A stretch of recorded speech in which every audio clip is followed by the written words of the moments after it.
This is Transformation Ground Control, your source for all things business, technology, strategy, and change. If you're growing your business, leading change within your organization, or undertaking any sort of operational or technology change initiative, this podcast is for you. This show covers what you need to know about digital transformation, organizational change, operational improvement, and business growth. 5, 4, 3, 2, 1. And now, here's your host, Eric Kimberling.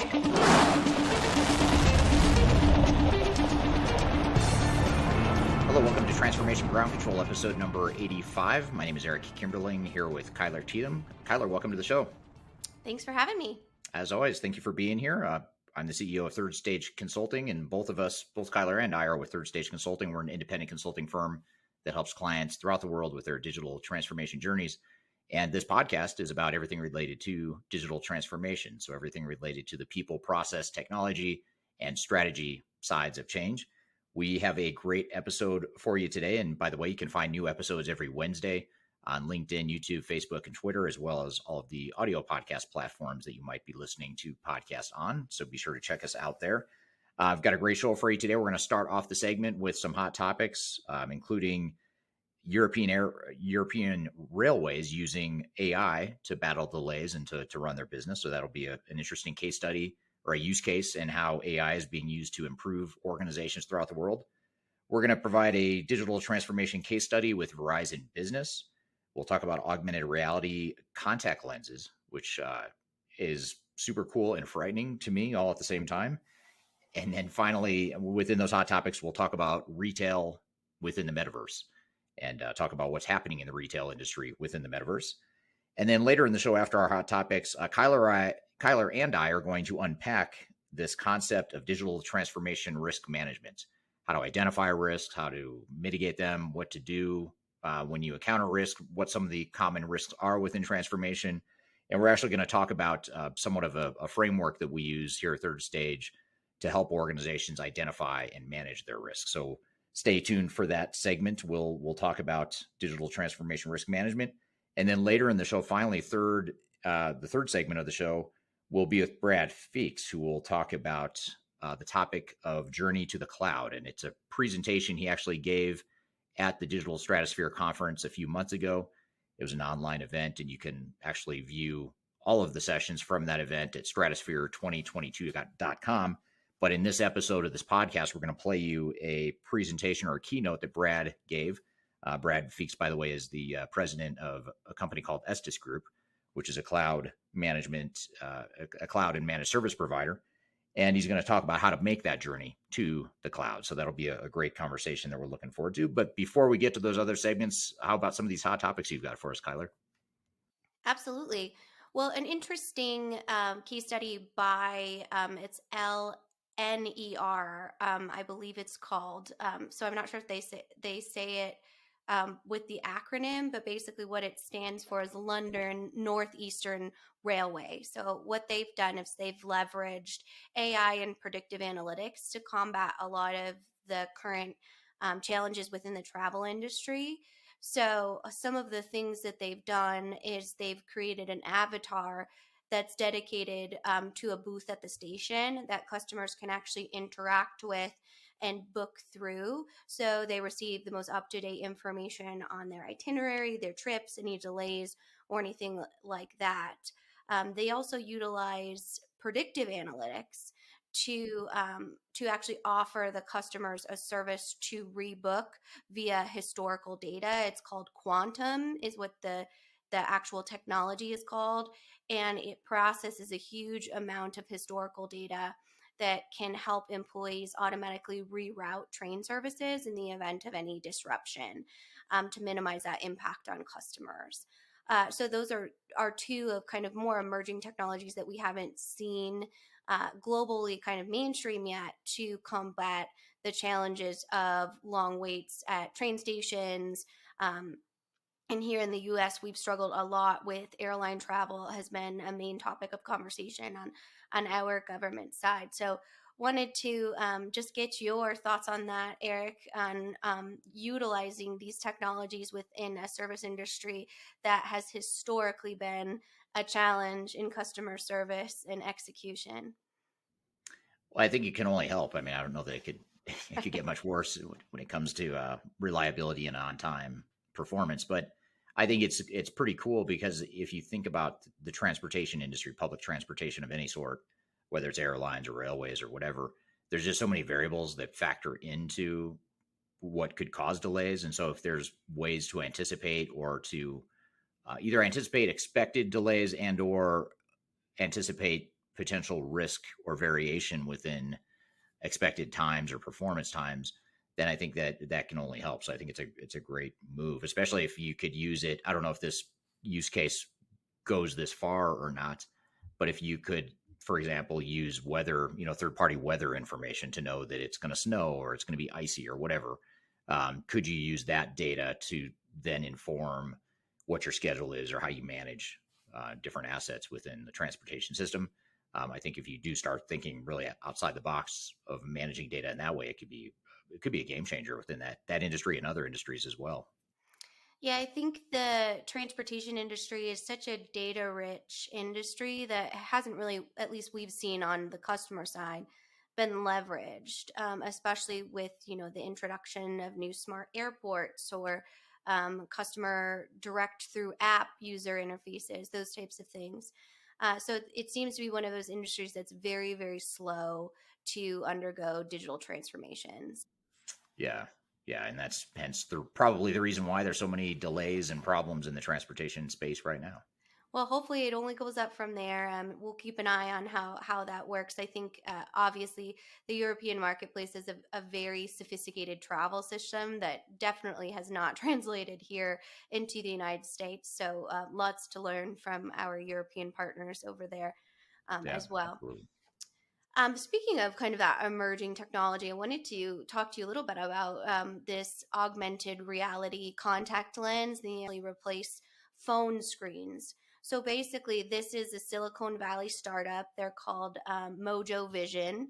They kind of marvel in engineering around hardware, and they have produced a contact lens that basically acts as a phone screen in your eye. You put it on, it goes a little bit over your iris, and you can look at different things, and just the vision cues activate what you would think would be a functional click on something or a tap on your phone. And it's really an interesting new ingenuity because it not only took the device hardware of the chips, but also had to develop its own chemical and plastic compounds that would allow it to actually go within a human or an animal eyeball, covered with electronics, right? So that's kind of scary to think about putting that in your eye. It can also act as a digital teleprompter. So I thought that would be interesting to ask you about, since you do speak on many global stages when it comes to thought leadership and digital transformation. And how would you feel about having a contact around you that might be able to give you data about audience questions or teleprompter content? I know you're not a teleprompter user usually in general, but it would be kind of interesting to have that opportunity. So, what are your thoughts on that? Yeah. I think it sounds pretty cool. I mean, it devil's in the details, obviously, but I think if you could have access to a teleprompter or notes, imagine if you could just see notes that you could refer to. I feel like that for me personally, that might be really distracting too, though. And it might be mental overload as I'm trying to speak or think or do whatever else you're doing at the time. But I could see some real world benefit to it too. But you were saying it's not just for limited text like a teleprompter type situation. You're saying it could be for like to replace your entire cell phone or computer monitor. Yeah, so a lot of their testing have been with GPS coordinates. So if you're driving or, in some sort of moving vehicle, you're able to see, think of it like a Google Maps or an Apple Maps or a Waze or those types of different GPS based applications directly in your eye. And you might look over at a gas station and it tells you that gas station has a 5-star rating, those types of different things that typically would showcase your phone information, but it would be directly on your eyeball. So, Yeah, that's super interesting. I'm still getting used to the fact that I wear contacts, and I'm at the age, or I've been at the age now for a few years now, where I'm getting where I need bifocals. Basically, reading up close is hard for me, so I have contacts that are bifocal or multifocal, whatever they call it. So I'm still getting used to a dual purpose contact lens. So this is a whole nother animal you're talking about, where it's not just doing two things; it's doing a little bit of everything. It sounds like beyond yeah, eyesight type stuff. yeah, it's definitely a very interesting thing. And I'm on the polar opposite side. I've never worn any eye enhancement glasses or contacts. So the thought of even touching my eye completely freaks me out. I don't even, Right. that would be a huge barrier for me to get over. Yeah, I've been wearing contacts for like I don't know, 35 years probably, and I still don't like it. I don't like touching my eyes either, Yeah, well, but maybe. it interesting though. So you're kind of forcing people to get used to it though. It's like Oh, maybe yeah. that's just a change management thing. Yeah, definitely. And I think we're still probably adapting to the AR, actual headsets and see what that looks like. And this might be a way to kind of mitigate those consumers that are not comfortable putting something on that completely covers their line of vision as Yeah, well. So it's an interesting new development in that hardware piece. yeah, absolutely. It's kind of interesting you think of, and this is much easier said than done, but we can get chips for devices in your eye, but we can't get chips to manufacture cars. So it's, it's Right, another kind of supply chain phenomenon. When you kind of own the technology domestically, you have much more innovation capabilities. right. Yeah, absolutely. Well, speaking of innovation, let's go into the metaverse because we're just going for it today. We went from AI to predictive analytics to contacts and devices in your eyes, all the way into the metaverse. So, we've been talking about kind of real world applications for the metaverse and trying to give more tangible examples of business in the metaverse. So, I wanted to share some developments in the retail industry that we've seen move into a more virtual reality, that you're actually purchasing a physical good, right? So, with the use of AR and VR, we look at brands like IKEA, and IKEA is a larger furniture retail home goods brand. And in June 2022, it actually lets users scan their current room, delete furniture, and visualize what they'd see with IKEA placed furniture, and what that looks like in 3D. So they're able to actually measure the room and be able to put furniture in there and kind of try before you buy, if you follow me. So some other industries, specifically in retail, specifically the beauty industry, has really gotten into the metaverse. It allows customers to try on specific lipstick colors, specifically Lancome and L'Oreal, and you're allowed to try it on and see the more colors accurately with your skin tone. And lastly, Nike's Air Force Ones, which are a very popular retail brand when it comes to shoe wear. Consumers can change the colors and change the materials for 13 different pairs of their sneakers to see what they look like on your actual feet. And then the integration to buy is very seamless, to be able to enhance that experience. So that kind of just showcases the ability to not only purchase through the metaverse, but also share to your networks, whether it be social media, or friends and family, those types of amplification methods as well. So definitely some interesting developments in the retail industry when it comes to virtual and augmented reality. Yeah, and it's interesting because I did a video on my YouTube channel a few weeks ago, or it was published a few weeks ago, about just what is the metaverse. And in that video, while I was doing the research for it, I came across, and in fact, I might have actually, we may have talked about it on the show. That might be where I got it. Was the BMW and Siemens industrial metaverse? Did we talk about that on the show before? No, I don't think so. Not that Okay. I recall. Okay. So in my research for that video, I came across this article about how BMW and Siemens were partnering to create an industrial metaverse. So you're talking about sort of that business to consumer use of the metaverse, which I think is maybe a little bit easier to envision how you can use it, just especially in those examples you just gave. but even BMW and car manufacturers and Siemens, more from a B2B collaboration and product design and product development perspective, are trying to figure out how they could use the metaverse to collaborate more and be more innovative and sort of test or pilot products as they're being built in the metaverse in an augmented reality sort of a way. So I don't fully understand how that's going to work in reality or how they're using it in reality, but it is interesting to see that not only in retail and business to consumer, but also business to business, it could be a good opportunity in the future for sure.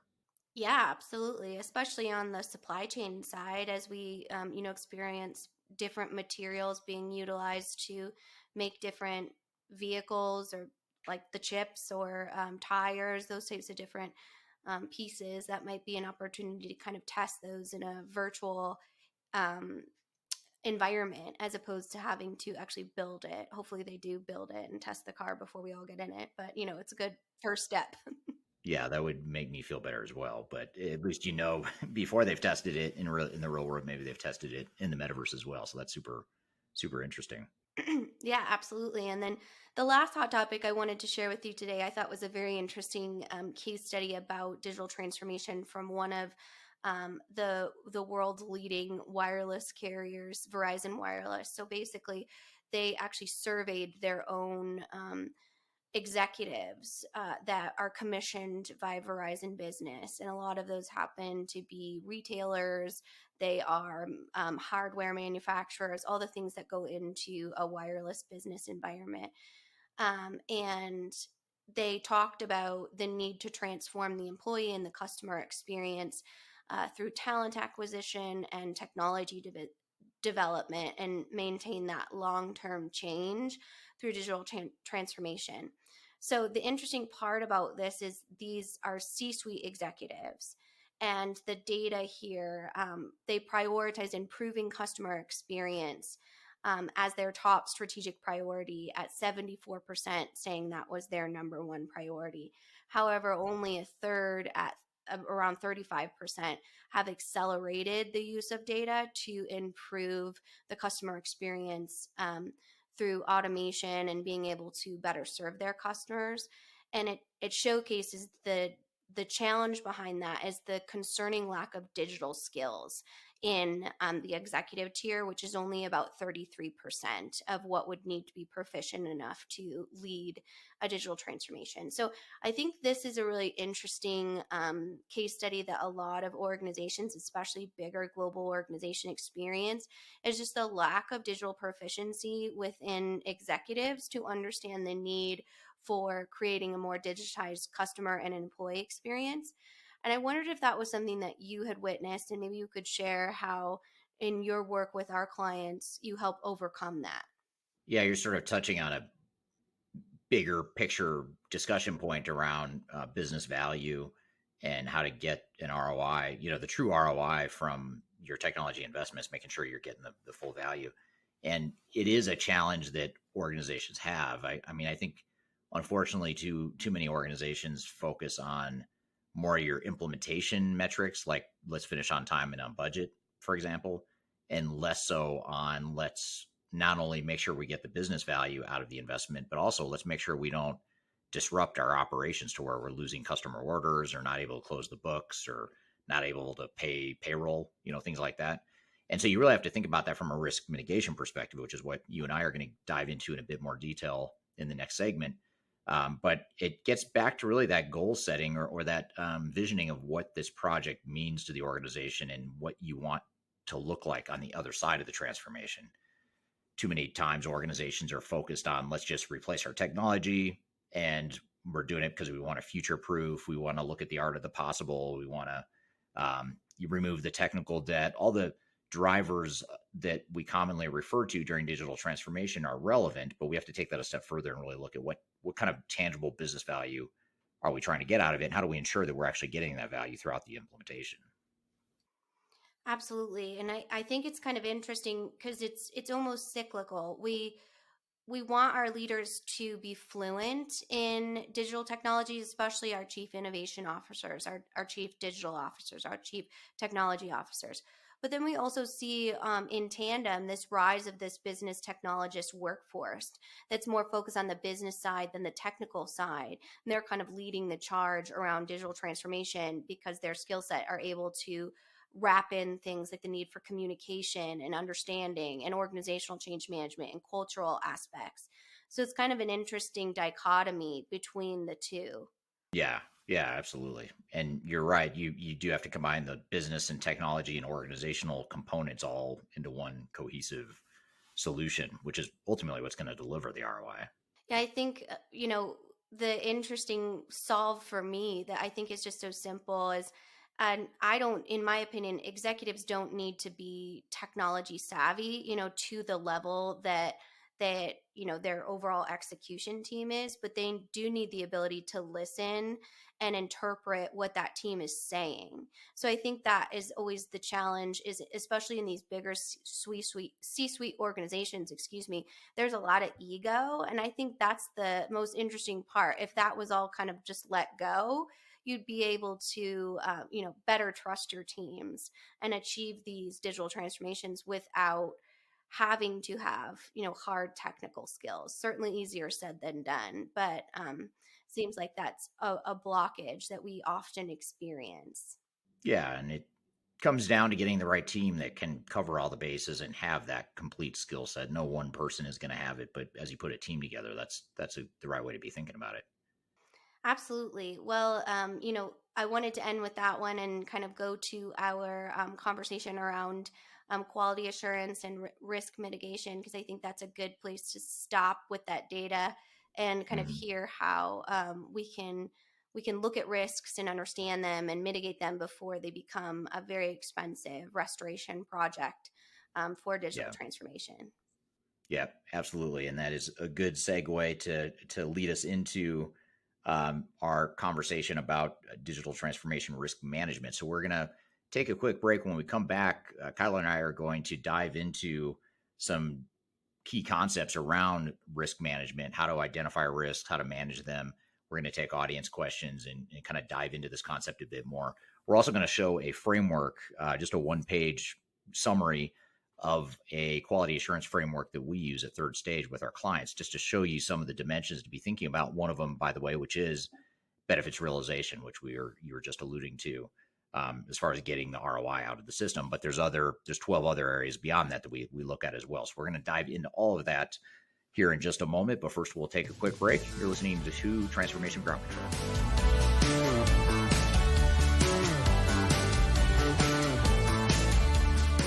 Hi, this is Eric Kimberling, the CEO of Third Stage Consulting, and we recently hosted our Digital Stratosphere 2022 virtual event.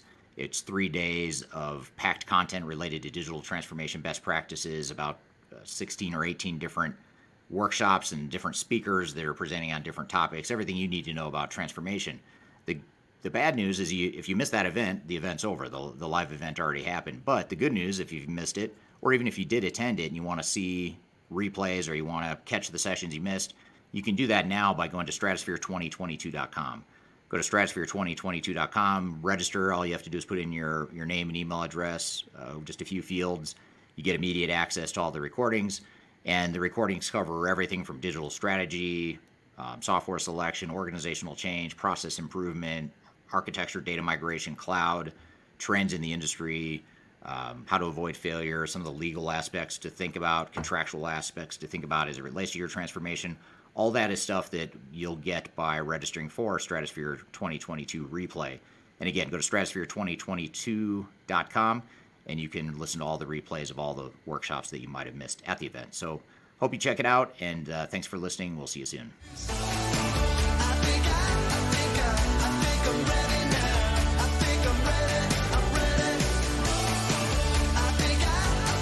Hello, welcome back to Transformation Ground Control, episode number 85. My name is Eric Kimberling, here with Kyler Cheatham, and you can find new episodes of this show every Wednesday on LinkedIn, YouTube, Facebook, and Twitter. And excited for this next segment, this next conversation we're going to have. Kyler and I wanted to dive into this concept of digital transformation risk management and really just understanding what it is, how to mitigate risk, what are some of the common risks that organizations commonly face, and what is a framework that you could use within your organization or within your transformation project to ensure that you're mitigating risk. So to start, let's start off by talking about what risk management is and why it's so important. In general, if we start off, I guess, Kyler, I'd be curious to hear what you think here too. But one of the reasons why we want to have this live stream is to address this, because risk management is so important. And so one of the first questions we often get is, why is risk mitigation so important? And I guess to start, it helps to think through, let's think through some of the common risks that happen throughout a transformation. One of the first things that happens is you get into a transformation, and you're starting the early phases of a transformation. And two things that often start out at the beginning of a project are unrealistic expectations, and the team internally is not aligned. And this is something that goes way back to the beginning of a transformation. And oftentimes those two things, the lack of alignment and the lack of realistic expectations, those two things oftentimes end up being the root cause for a lot of other problems that happen throughout the project. And so then the project continues, you go through the implementation or the technology transformation, whatever it is you're doing, and those risks start to build up and they start to gain momentum in a negative way. And that creates a lot of challenges for organizations. So, so that's kind of the root cause, or sort of where risk management starts. I'd be curious to hear from the audience, what kind of risks you typically face, or what type of risks that you've encountered in digital transformations, or if you haven't been through one recently or haven't been through one yet, be curious to hear what risk you're concerned about within your organization or within your project. So I guess, Kyler, maybe I'll ask you a quick question. What are your thoughts on this risk mitigation topic? Is this something that you think a lot about, more on the marketing side, as we're thinking about some of our best practices and thought leadership that we're publishing on a regular basis? Yeah, actually, it's a great timing because I wrote a blog just last week on assessing the quality of your transformation, because I think a lot of times that alignment can be misinterpreted. Specifically, when we're talking through, you could think that you're aligned, but an alignment isn't a journey. So including that within your overall quality assurance plan is so important, because the number one reason we get involved in transformations a lot of times is because they have already or are close to the failure part. And the most expensive piece of that is the restoration when it comes to coming in and fixing anything that's already broken. So I would say with, everything, this is one of the most important topics you can talk about as a leadership team or as a project team when it comes to assessing the risk of your organization or your organization's readiness to go through a digital transformation. Yeah. Yeah, and sometimes it's hard for organizations to know if they're ready, or they have a false sense of security that they're ready, or that they've mitigated all their risks, simply because they're not necessarily seeing or feeling or paying the price yet for some of the risks, challenges, or the risks that the organization's facing. Yeah, and you don't know what you don't know. I think that's a lot of times the misinterpretation around risk management is it's very hard to forward think a risk that you don't have the competencies to identify. And that's not a negative thing. That's just, a skill set that's specialized with experience throughout a digital transformation, which many companies don't have internally, specifically with newer technology or emerging technologies. Yeah, absolutely.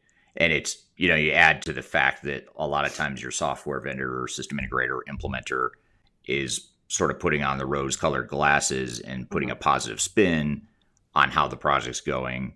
And a lot of times the project may be going well from their perspective because they are building the technology the way they need to build technology. But you, as an organization that's going through the transformation, have to be more concerned about some of the more granular nuances of transformation as it relates not just to the technology, but also the people, the process, the strategic alignment, all the other stuff that goes into it. So I think that's part of the challenge too, is you've got outside parties oftentimes feeding you this false sense of security, and it becomes sort of an echo chamber of positivity of how great things are. And organizations then, it just further fuels that blind spot that you talk about. They don't have the capabilities to begin with to necessarily know what they don't know. And then you add to the fact that you've got outside parties telling you how great everything is, and that creates really a perfect storm of risk, in my opinion. Absolutely. And you got to remember that everybody has priorities when it comes to a digital transformation, even internally. When you're sitting at an executive table, the CFO is really focused on finance, the COO is focused on operations. It's a very normal thing. But having that professional skepticism to understand the system integrator and the vendor have an agenda. And it might not always be exactly what the business's agenda is. So having that ability to not only understand that and be aware of it, but translate kind of the industry jargon that you may not understand. And that's a lot of times the role that we play at Third Stage, is just helping our clients say, this is what they're saying, this is what they're asking for. But how does that actually align with your business objectives and project ownership? Which that's the biggest risk involved in all of this, is losing ownership over your project to an outside third party. Yeah. Yeah, it's a great point. And just to build on that point, and you kind of, if we sort of slow play or replay a failure and how failures oftentimes happen, that lack of control and lack of ownership of the project will typically manifest itself in a way that causes the system integrator and the software vendors, the outside third parties, to take control of the project. And that further fuels that misalignment, because now you're not as aligned internally, because you've got an outside third party sort of guessing, for lack of a better word, at what they think the transformation should be, which is not necessarily, and typically is not, aligned with your best interest. And then you look at what happens throughout the implementation too. One of the biggest risk factors that organizations think about, is most top of mind for determining whether or not they're successful in their transformation, is the overall implementation timeline and budget. And so if they can finish on time, on budget, that is a measure of success. It's not the only one, but it is a measure. And when you have an outside third party that's sort of in control of the project, what ends up happening is that unhealthy sort of over dependency on the outside party results in higher costs, typically, because now you're paying more, the meter's running more for this additional support that they're often providing to compensate for the fact that you don't have internal ownership. That's one challenge. And then the other challenge is that misalignment we've talked about. That misalignment creates a lot of headwinds that slow things down and cause the project to slow down and sometimes come to a grinding halt, because you just can't agree on what this transformation is going to be. Or there's a lot of resistance, as a result of the fact that the ownership doesn't have that internal ownership and control of the project. So all those things add up to implementation, timeline overruns, budget overruns, and certainly even more material is the lack of value you get out of the transformation at the end of the day, which is a whole nother set of risks as well.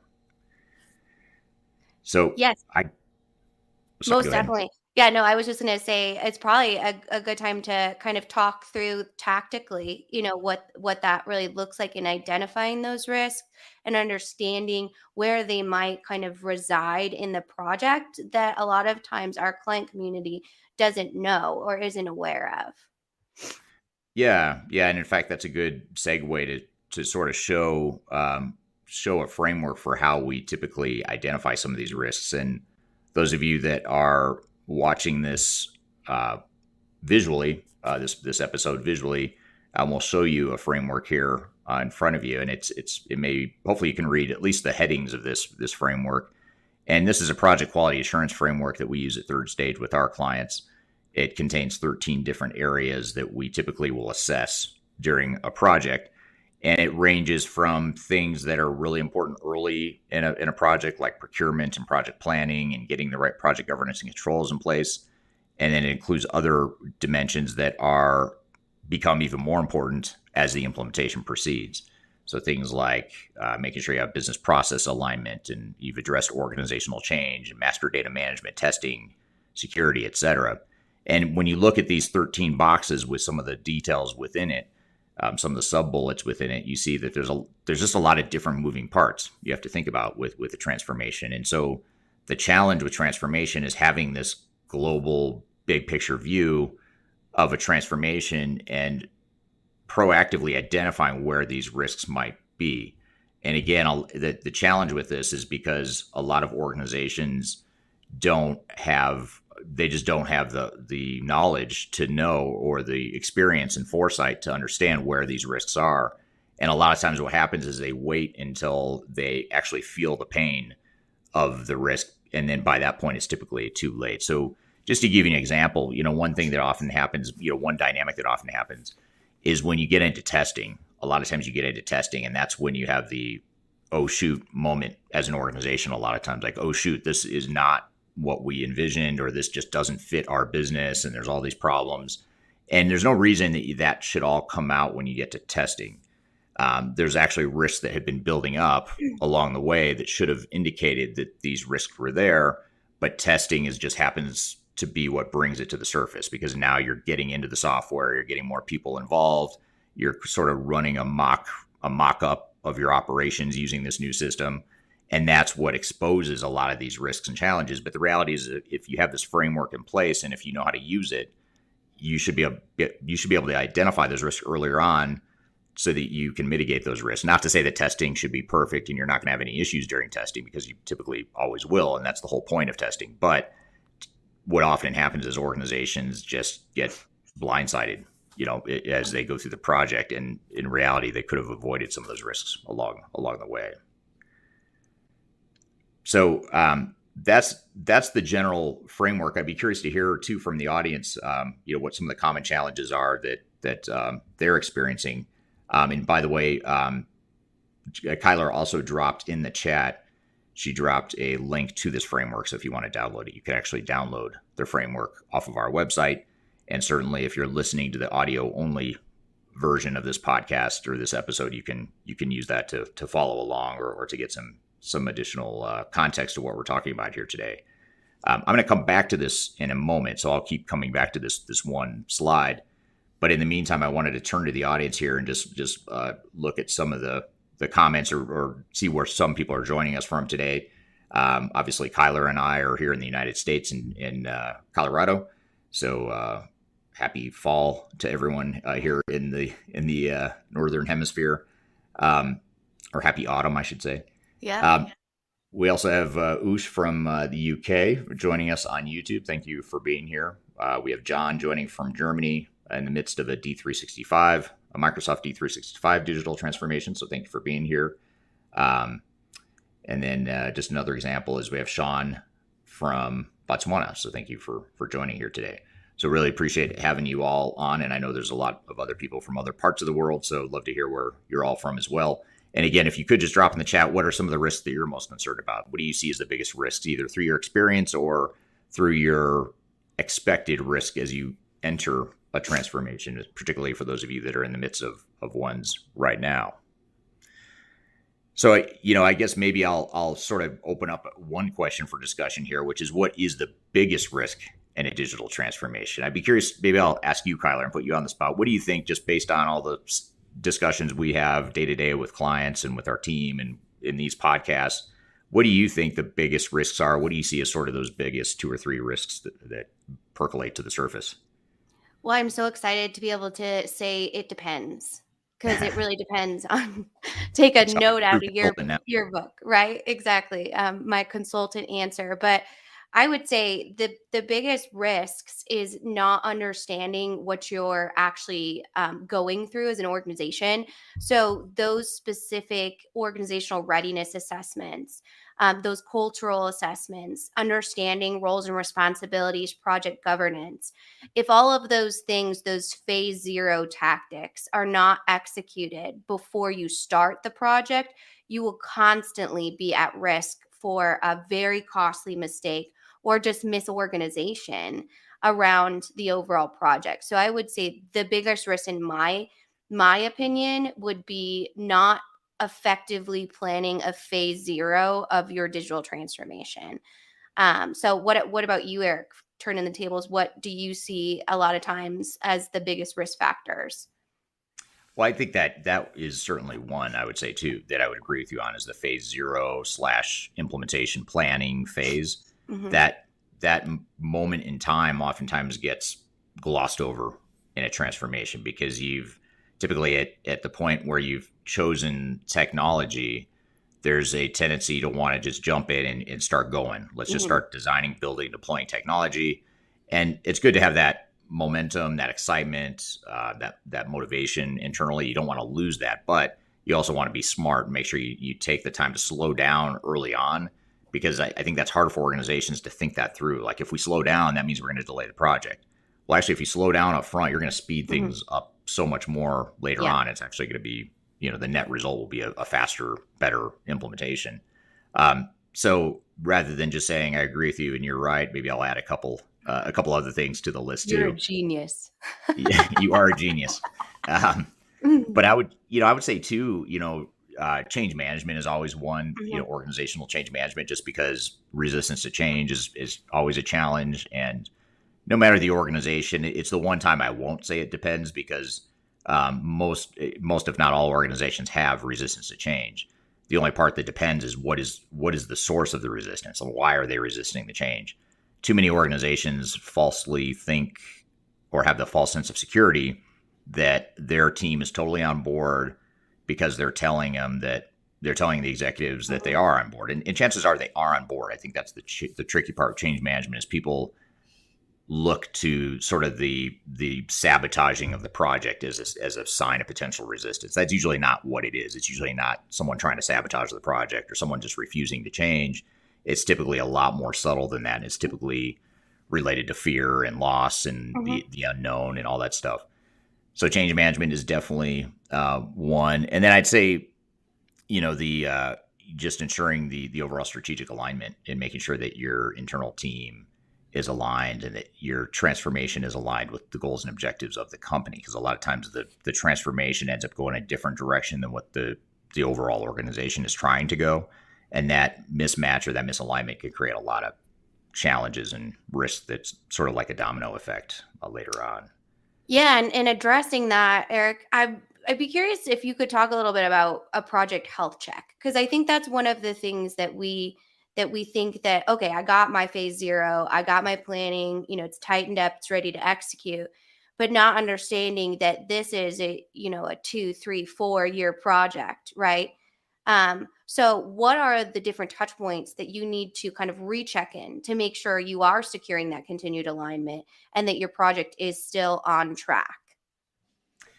Yeah, so there's a couple ways that come to mind. One is at more the tactical level, which is making sure that you've got the project governance and the decision-making parameters and things of that nature well-defined, and that you're executing to that at the tactical level.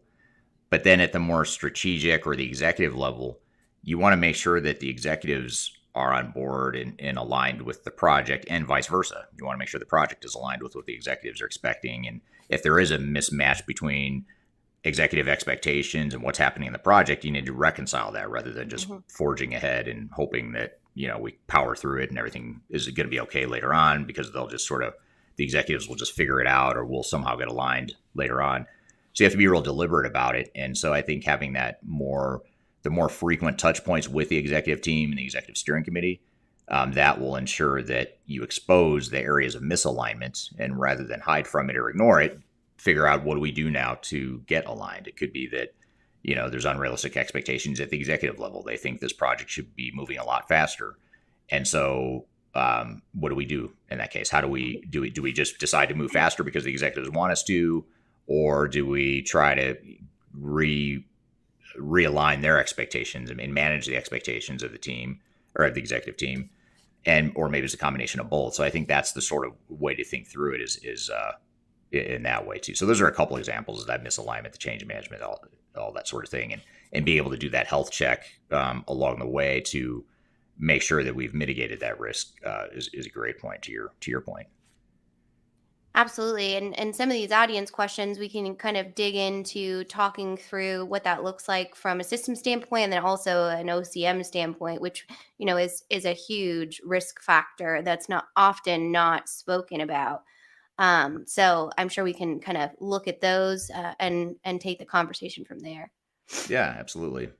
So John over on YouTube, John and I are aligned on some of the biggest challenges here. I mean, he and I swear I did not just copy your answer, John, but this is exactly what I said. The company alignment and willingness to change was pretty similar to what I would say as well. as far as the biggest challenges in a transformation. So thanks for that feedback, John. Great minds do think alike. Okay, we're here talking about digital transformation risk management. We're going to continue the conversation with a lot more questions and conversation about that. But first, we'll take a quick break. You're listening to Transformation Ground Control.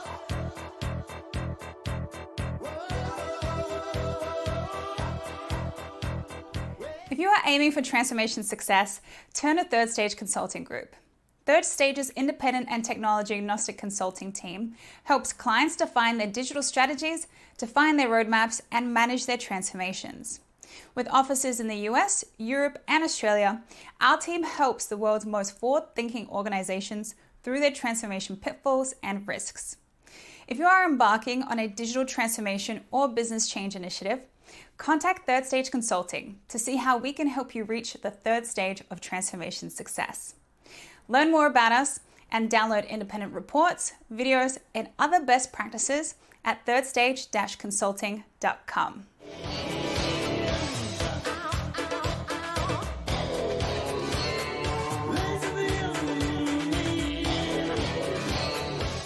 Hello, welcome back to Transformation Ground Control, episode number 85. I'm here with Kyler talking about digital transformation risk management and some frameworks you can use to mitigate risk within your transformation. You know, this is a really interesting one that I think is worth diving into. This is from Sean over on LinkedIn. Sean says our biggest challenges in our market is the vendor bullying of enterprises and forcing them towards upgrades they are not prepared for. ERP cloud comes to mind. Sadly, our market is not ready. And Sean, I believe, is the one that is from Botswana, if I remember correctly. Yes. So that's Sean from Botswana. So presumably he's talking about the African region not being ready for cloud ERP. And I think that's a great point because I think it's not just in Africa. I think that's a global problem where a lot of organizations are getting pressured into making decisions, whether it's cloud or otherwise. It could be something unrelated to cloud. But the point that Sean brings up is that the vendors have their self-interest, just like we all do. And they're going to push to sell software. And a lot of times that pushing can get super aggressive. And in some cases, in my opinion, it almost feels like a hostage situation where they hold you hostage because you're using their legacy system that they're just going to decide to stop supporting and maintaining and putting any sort of R&D into. And they'll sort of force you into this decision of you either have to move to a new system, presumably our new system, or we're going to stop supporting your product and that sort of thing. So I think, that's a really unfortunate, I think it's a highly unethical problem that our industry has is I don't think any third party should be telling a business, what they can and can't do or what they should do or how they should spend their money. But that's oftentimes what's happening in the market today. So I think that's a really good point, that whole vendor bullying piece of it. I think you have to be educated enough and sophisticated and savvy enough to know how to counter that. And I think that's a problem that a lot of organizations have. Well, yeah, because it's something that these vendors or system integrators do on a daily basis. It's kind of how they communicate. And we recently did a piece, and I did drop the digital transformation in Africa white paper that we have that talks about emerging markets and the immersion of cloud technologies, those types of different things. So I definitely recommend checking that out if you are in specifically the EMEA area. Our team wrote that over there. That's really insightful for a lot of these different, when you're looking at an on-prem solution versus cloud, where you might not have the infrastructure, the connectivity to support a cloud solution, how to have that conversation. And then also I'll just add to that overall insight of when you are in a situation where you're talking about an upgrade, I think it's so important to understand that an upgrade is not just what it sounds like. It's a whole transformation project in itself. So treating it like that, planning it for that, and understanding with that professional skepticism that we always talk about, that an upgrade is not just flipping a switch. It's a whole transformation throughout the organization as well, and should be treated as such. So having the vendor downplay that as, we're just going to upgrade your system.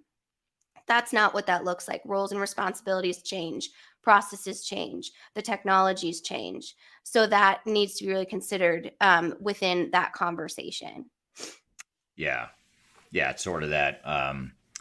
You look at the choice of words that vendors use a lot, Mm-hmm. and the word that comes to mind or phrase that comes to mind based on what you just said, Kyler, is lift and shift. Yeah. There's that choice of words is very deliberate. It's meant to suggest that we're just lifting your system, moving it into a new one. It's a lift and shift, and it's subtle, but it's really misleading, and it mismanages expectations. And back to the root cause of a lot of these risks of having unrealistic expectations. I think a lot of times it's the software vendors and or the implementation partners that are to blame for that, because they're helping contribute to the mismanagement of those expectations. You have organizations that don't know any better necessarily, and then you have third-party software vendors that should know better, but they're trying to sell software, so that creates an overly optimistic perception, or that's a perception they try to sell. So I think that's a great point. And into the cloud, we don't have to, dive down the cloud rabbit hole. But when we're talking about risks and mitigation, is understanding the total cost of ownership when it comes to SaaS or cloud solutions is so important, because not only in the contractual phase can there be a lot of hidden costs, but for even small to mid-tier organizations, understanding what that looks like, because it could be something that is actually more expensive, but the cost structure is different to make it look like it's actually a savings when it's not. So getting someone that is an expert in what that cost structure looks like to actually come in and analyze if this is the best choice for your organization is a huge risk mitigation tactic. Yeah. Yeah, absolutely. And that's one of the common risks we haven't really talked about yet, is the Mhm. software evaluation and selection, and making sure that you're choosing and deploying the software that's best for you as an organization, and really understanding, even when you know and have confidence that it is the best technology for your situation, also recognizing that there are risks that go along with that. And so it's sort of a two-part Mhm. thing that you've got to make sure you do well. One is choosing the right technology to begin with, but then once you've chosen the right technology, make sure you understand what you're trading off, because typically you're just trading one risk for another. When you think about things like moving to a standard one single ERP system, for example, if that is the path you're going down, that solves a lot of problems in terms of having an integrated solution. Now you don't have to worry as much about data silos and just overall functional silos, because you've got a single system. But so that's the good news. You've got some significant potential business value there. But the risk is now you've put more risk and more pressure on the organization to change. So that's a risk, right? Doesn't mean that it needs to change your decision or your direction, but you have to recognize that now you've just created another risk, and what are we going to do to mitigate that risk? And that's the sort of thing that all should happen early on as you're evaluating the technology and as you're deciding what your roadmap is going to be. You should also be thinking about, okay, what are we going to do to mitigate these risks that we just created for ourselves? And most organizations don't think about that. They think they're solving all the problems, and they're presumably solving more problems than they are creating new risks, but they are creating new risks. And if you don't mitigate those new risks, those end up exploding into bigger problems later on. Yeah, like Mohammed said over here on YouTube, the business analytics or change management, those sometimes that's a very technical is the business analytics, right? But change management can often be seen as a soft science, but those two are very important. Because to your point, when you bring in additional data or the data journey within an organization changes, you need to be able to understand the impact that that has on the employee. So many times when we go through process or data analytics, organizations are actually surprised by the data that they have or that their workforce is consuming and using to make actionable insights. So though data is important, you need to have kind of that cultural organizational awareness of how it's going to impact your frontline workforce, or how that's going to change the processes around it. And that happens with a digital transformation and an upgrade, but you need to map all of that out before you select the technology and understand that, even go through it very clearly in the demo phase. of selecting the vendor that's going to be the right partner for you. Yeah, that's a great point, because no vendor is going to be 100% perfect for what it is you want or need, and so you have to, again, recognize what the strengths and weaknesses are of that direction that you're going, for sure. There's a couple comments coming through the chat that are related to SAP. That seems to be a hot button right now as it relates to the vendor bullying. Actually, that question stemmed from someone who said they're in an SAP situation. And there's another follow-up here. I'm going to try and show it, although I don't think the full question is going to show on the screen here. So I'll read the remainder of it after I show you the beginning of it. But the question here is from Danny on LinkedIn. Danny asks, would you please share some of your experience with companies going from SAP ECC to SAP S4HANA? What are the major failures that you've noticed experienced? Or what are the major issues and failures that you've noticed and experienced? What do you recommend is done at minimum for better success? I'll maybe stop there and try to unpack that piece of it. And I might actually I'm actually going to generalize this question a little bit and not focus only on SAP. I think you can apply the same question to insert vendor name here, because a lot of software vendors are doing this exact thing right now, which is sort of encouraging, if not forcing, organizations to move from the legacy system that they may have been using for 10 or 20 years or however long. They're forcing that change into a new technology, for better or for worse. I'm not here to judge whether or not you should be moving to new technology, but let's just assume that for whatever reason you are going to move to new technology. What are those challenges? And I'll be curious to hear what you think, Kyler, but the first thing that comes to mind is what you just mentioned a few minutes ago about, sort of as we were talking about that lift and shift mentality. That's the first thing you have to recognize that Kyler's point earlier about this is not just a simple upgrade, especially now that we're talking about going from on-premise to cloud, presumably in most cases. That is a pretty significant overhaul. And the cloud technology, you could argue cloud technology is better than on-premise. Let's just assume, I'm not going to agree or disagree with that, but let's just assume it's correct. Let's assume that cloud technology is better. And let's just assume that cloud technology from a technical perspective can be deployed faster from a technical perspective. And again, I could spend an hour debating that point, but I'm not going to. But let's just assume that part's true. Even if that is true, you still have all the heavy lifting that you have to do with changing your processes, changing your people, getting people on board and understanding these new processes, the way the new technology works. And that stuff doesn't get any easier just because you're moving to a cloud solution. So I think the key here is to recognize the reality of what you're doing. You're doing a re-implementation, and there are risks that go along with any re-implementation. And so you want to treat it as such when you think of it from a risk mitigation perspective. But what are your thoughts, Kyler, as it relates to this whole concept of moving from legacy system to new system? What are some of the major risks or failure points there? Yeah, definitely. I mean, really, it should be a whole new evaluation process. If you're going to go with the incumbent vendor, that's great. That's awesome. You already have that relationship there, but doing your due diligence as an organization to evaluate other systems in the marketplace is always something that we recommend, just to be sure that you're selecting the best technology.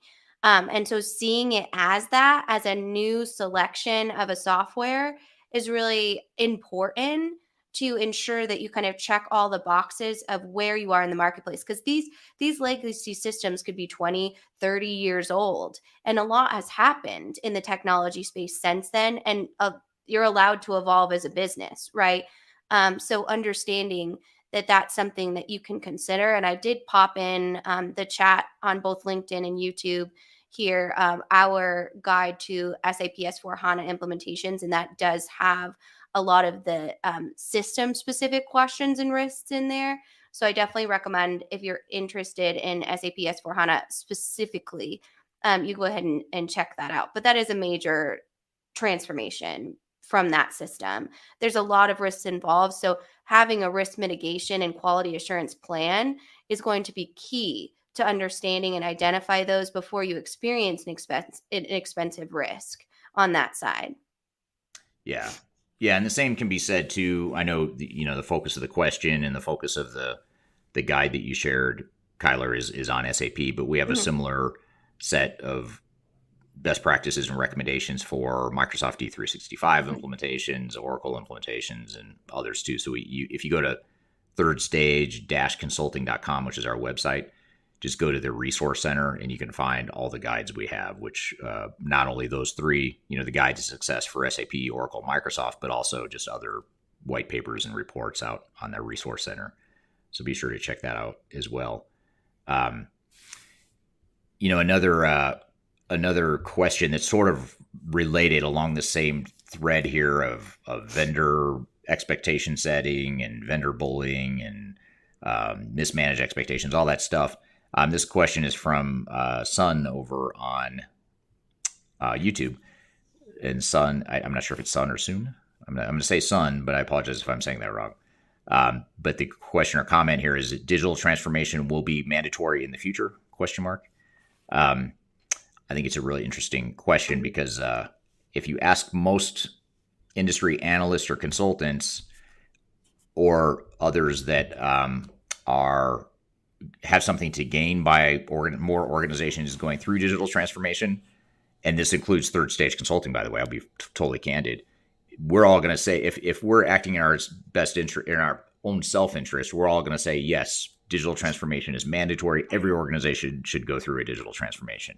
And you just have to look at, well, who's going to benefit from that? The real people that are going to benefit from every organization in the world going through a digital transformation in the next 3 years or whatever.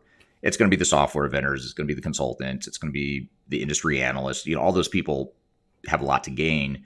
So you have to take it with a grain of salt. I don't buy the whole refrain that you have to go through a digital transformation. If you're not going through a transformation, then you're falling behind and you're going to fail as an organization. That fear-based marketing is highly effective, but it's not always reflective of reality. So I think you just have to take a step back and, first of all, define the timing for your digital transformation. Is now the right time? I don't know. I couldn't tell you right now because I don't know your business. For those of you listening, if you're not already a client, I don't know your business.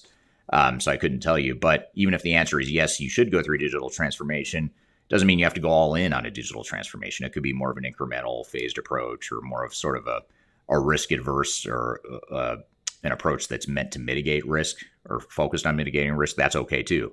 So I think it's just a matter of how you want to go about that. What are your thoughts on that, Kyler? Is digital transformation mandatory? Should it be mandatory? Oh man, well, I would hate to be the one that enforces that, but I was hoping we'd get to that question because it's a really complex question in the fact of what is a digital transformation. So if you're talking about a full ERP system, no, I don't think that would be mandatory in the future. I mean, you could argue that ERP is going away as one kind of centralized system, and we're focusing more on things like interoperability and integration. But I think something that really resonates with me when you answer this question is just the digitization of the workplace.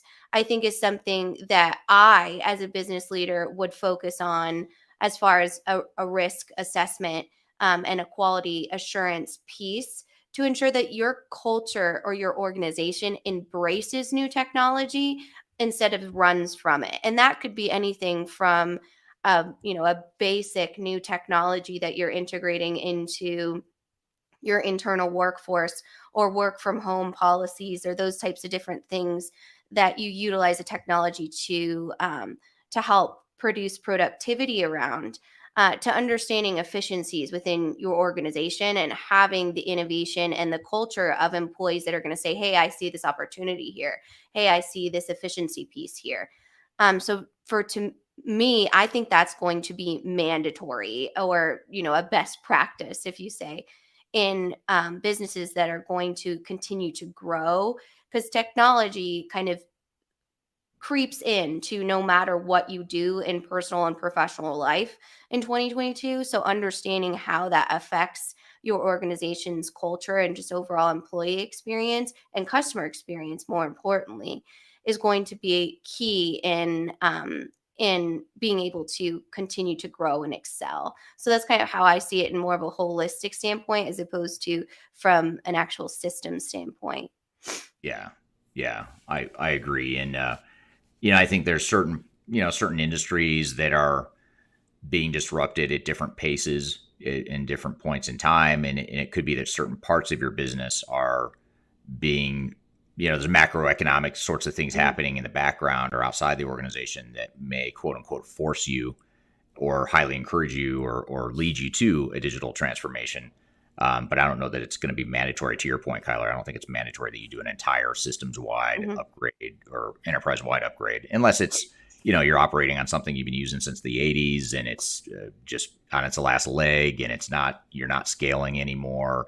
Then sure, I get it. You probably are in a position where you feel like you have to do something, and you probably do.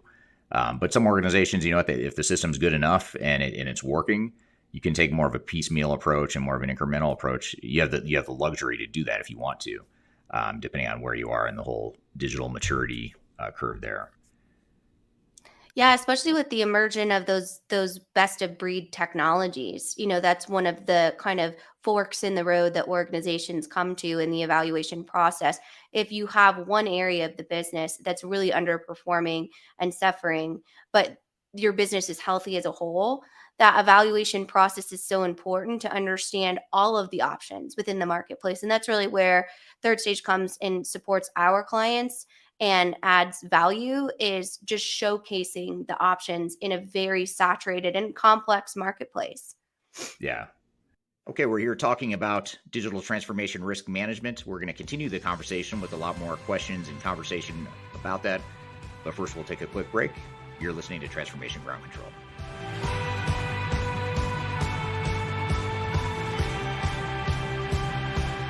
If you are involved in any sort of digital transformation or business change initiative, you will want to download the 2021 Digital Transformation Report.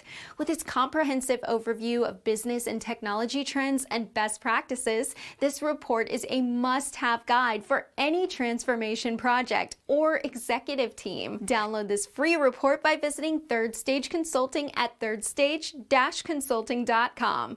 You can also visit our website to learn more about us, or download independent reports, videos, and other best practices. Again, visit thirdstage-consulting.com today to learn how to take your transformation to the third stage of success.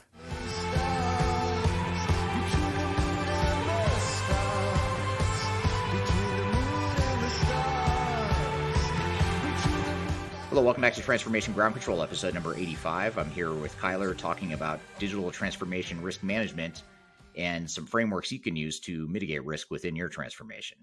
This is from Matt over on YouTube. Matt has a comment here, which is: the risk I see is how we can measure the ROI compared to the value delivered. And this is a great point because, and we haven't touched on this yet, we've talked a lot about, when you think about risk, a lot of times you think about how do we avoid failure? How do we ensure that this doesn't turn into a massive train wreck of a project? And that's a noble goal. You want to make sure it's not a disaster. That's great. I'm not saying let it happen, but you do want to mitigate that risk. But if you want to really get to the next level, and what organizations should be thinking about is not just how do we avoid failure, but how do we get the ROI? I mean, that's really, if you think about it, what we should all be focused on with digital transformation is, let's not just invest in technology for technology's sake because we have to, or because the vendor's forcing us into the situation. Let's do this in a way that maximizes the ROI.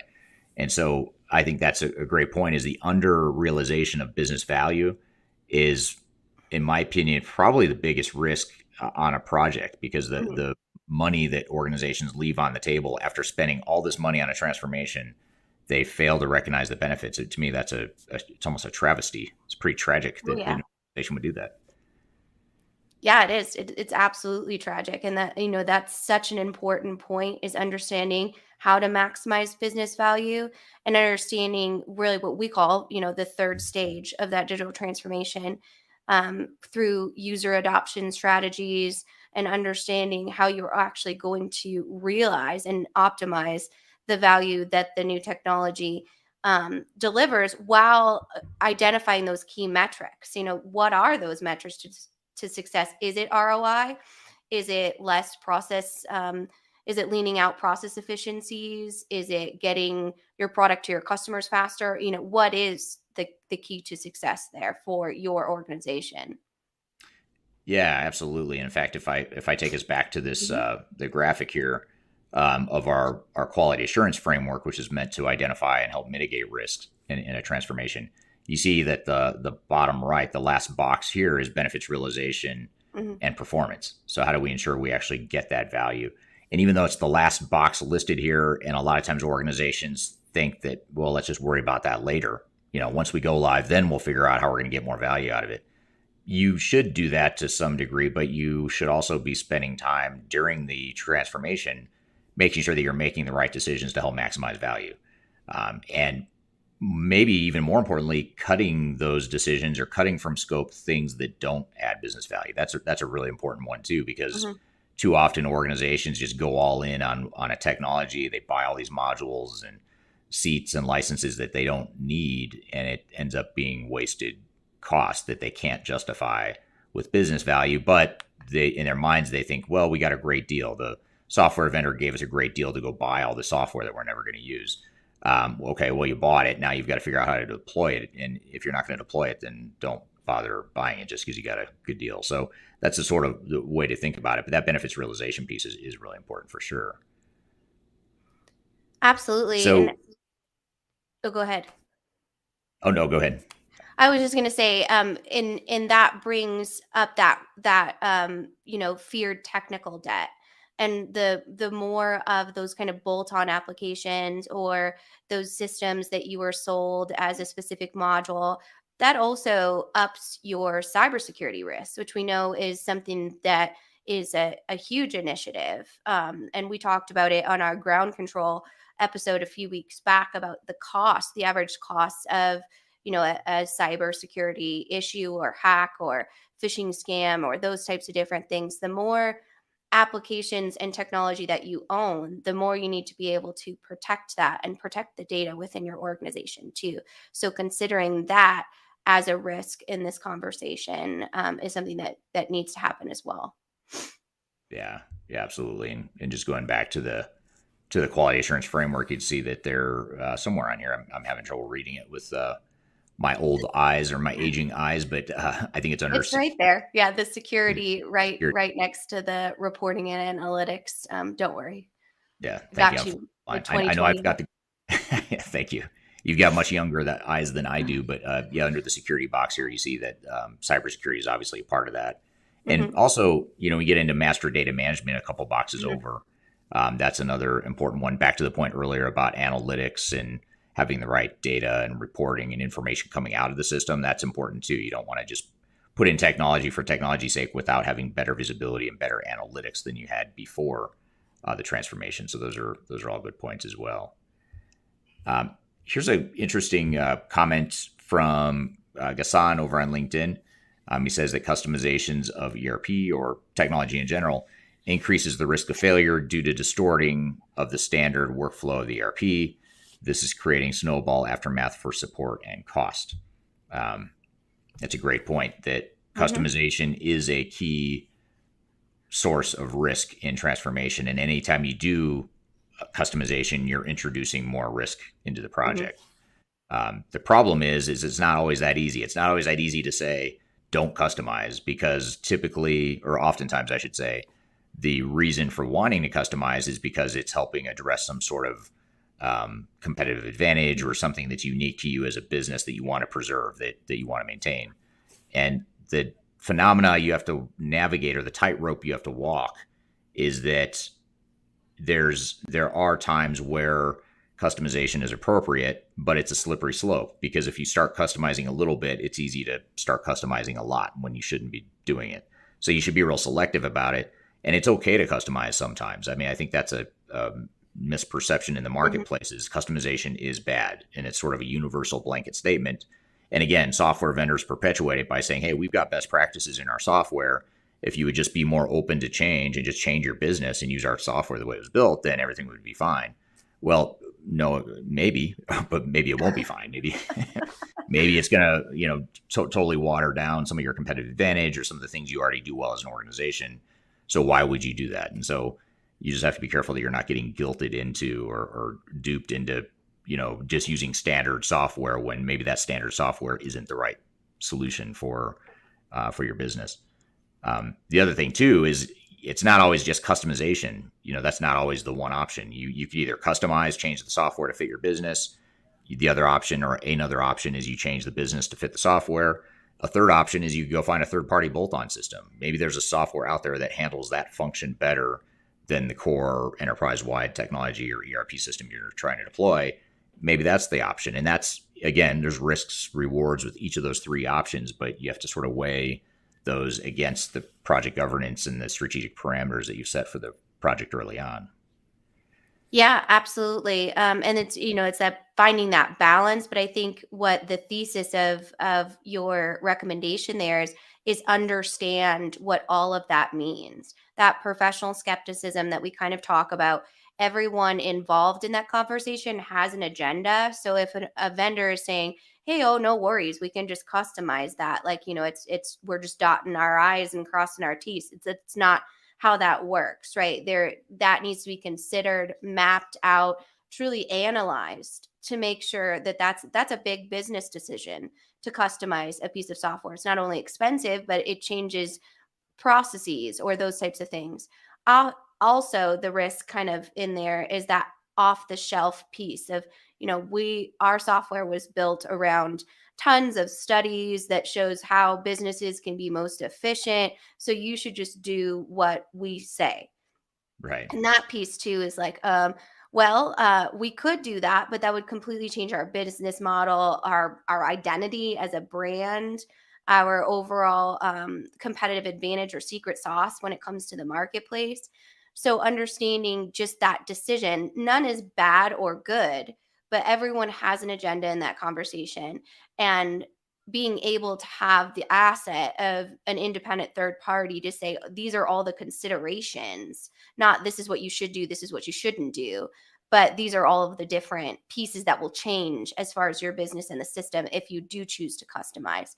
Because if you don't have that awareness around the impact of the customization, Gaston, you're totally right, it will snowball into, oh, okay, then we'll just customize this and we'll just customize that, and that will kind of be the catch-all answer until you have this huge complex system that you can't maintain, and you have those feared data silos or things like that don't integrate and allow you to make the best decisions for your organization.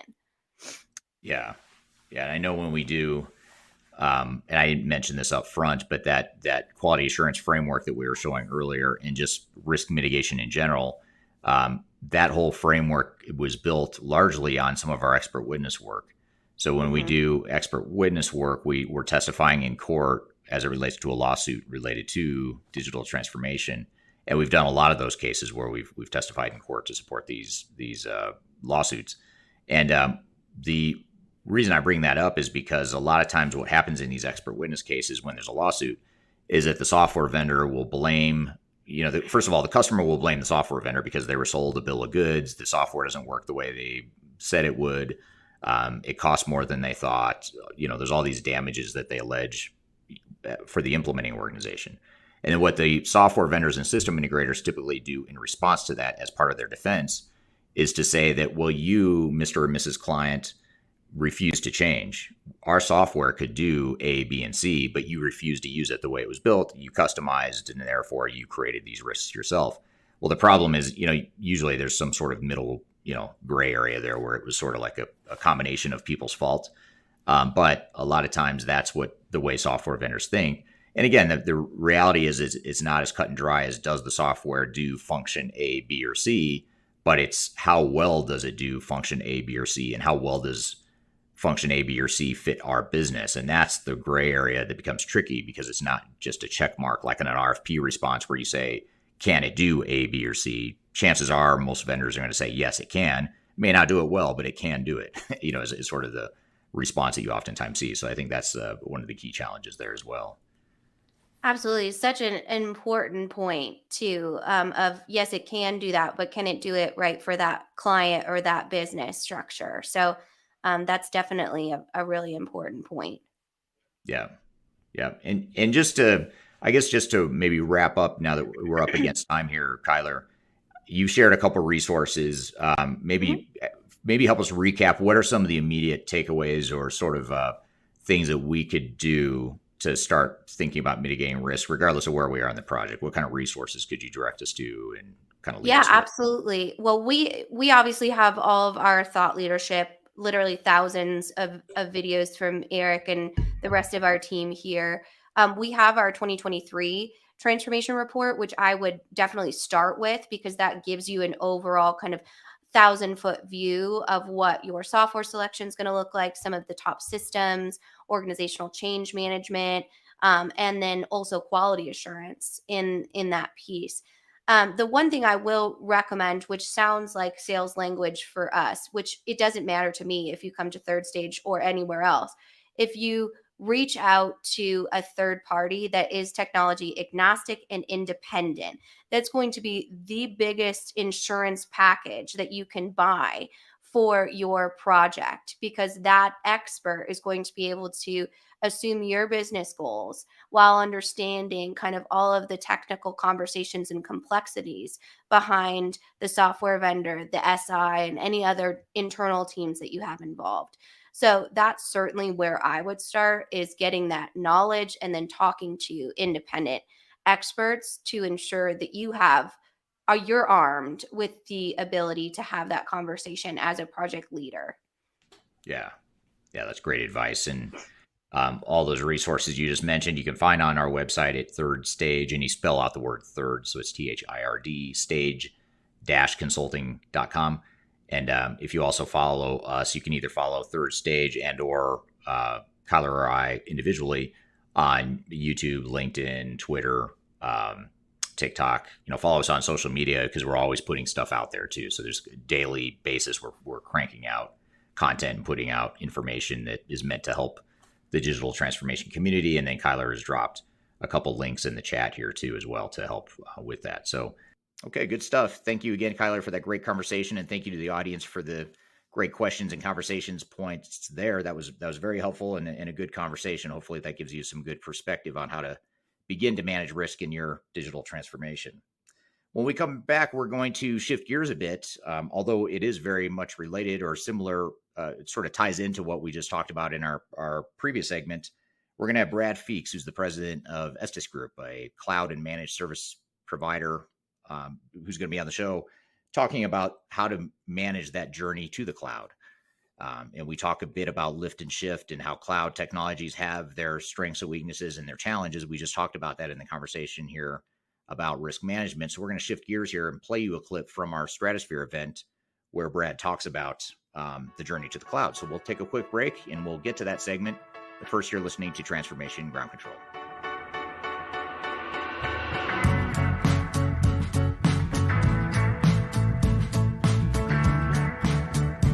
If you are aiming for transformation success, turn to Third Stage Consulting Group. Third Stage's independent and technology agnostic consulting team helps clients define their digital strategies, define their roadmaps, and manage their transformations. With offices in the US, Europe, and Australia, our team helps the world's most forward-thinking organizations through their transformation pitfalls and risks. If you are embarking on a digital transformation or business change initiative, contact Third Stage Consulting to see how we can help you reach the third stage of transformation success. Learn more about us and download independent reports, videos, and other best practices at thirdstageconsulting.com.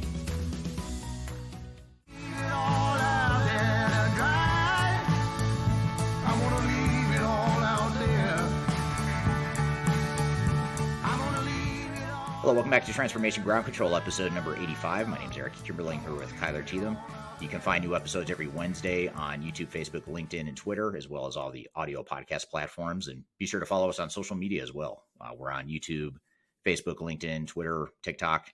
Be sure to follow us on those social media platforms as well. So we are excited for our next guest. This is actually a recording from our Stratosphere, our digital Stratosphere online event that we held earlier this year. By the way, you can go view and watch any of those workshop keynote presentations at stratosphere2022.com. But we wanted to show you this clip here with Brad Feakes, who talks about how to make that journey to the cloud. And so we'll play you the clip and then we'll come back with some conversation. But let's roll the clip here from Digital Stratosphere 2022.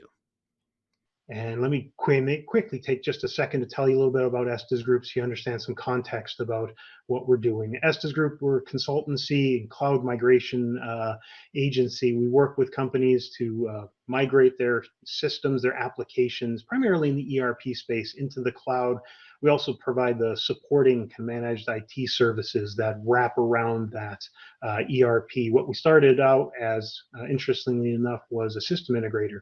And over the years, our customers were telling us differently and say, no, we don't want you to be a system integrator. We need help with these other things that are coming along with the ERP system, because biting off an ERP system is really you're boiling a much larger ocean, to mix metaphors.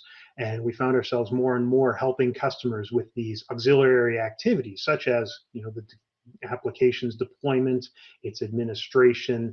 And as customers started picking up with the idea of cloud deployments, they started asking, well, this is great. What else can I do with the cloud to better my business? And we started working into some other areas. And that's, I guess, a quick thumbnail sketch as to how we got here as the Estes Group, and why I'm speaking today about cloud. Speaking about cloud, just my first caveat is I'm speaking to you from chilly Wisconsin, and I got fingers crossed that Starlink is getting through the clouds and up to the satellites to give you unfettered connection. And if it's not, Elon's going to be hearing about that. So let's come here and let's talk about cloud migration. And I think the big piece here to start off with is this idea of understanding options, right? So this whole thing is about options. And I think with the cloud, it's really important to understand that there are options, right? So when I go to user events, I've often talked to different ERP users and go through the options with me. And at some point, they kind of cock their head and they look at me and they say, I didn't realize we had any options. And quite often, the user community is given a very simple path through the woods in terms of where their vendor most often wants them to go. Quite often, customers are given a very specific prescribed path to follow in terms of the cloud. And quite often, it's better for the vendor than it is for the customers themselves. So one of my missions has been to try and explain those options and try to understand from customers what their needs are, and helping them find their way to the best option. And we'll be covering that a lot of, I'm going to be focusing today mostly on migration options, but we will also kind of cover a little bit on some of the more general options available to you as a cloud user, primarily in the context of ERP. So as we kind of approach the cloud, this is mostly in terms of the movement of large enterprise applications from one deployment model to another. And the two migration methods, anyways, that we'll be talking here, which I think tend to be the most common, will be, as we had discussed, lift and shift and build from scratch. So we'll give you a quick thumbnail sketch where a lift and shift is this idea, and I apologize, this presentation went a little clip art crazy. For some reason, I find some sort of like dopamine related easement of my mind when everything is taken down to simple black and white silhouettes, and something it does. But anyways, lift and shift and build from scratch. So if you're talking lift and shift, it's a forklift is the image with it, which I think is really nice. It's like the idea that you're forklifting your existing server footprint into a new environment. So a good example would be you have a on-premise application database and terminal server farm.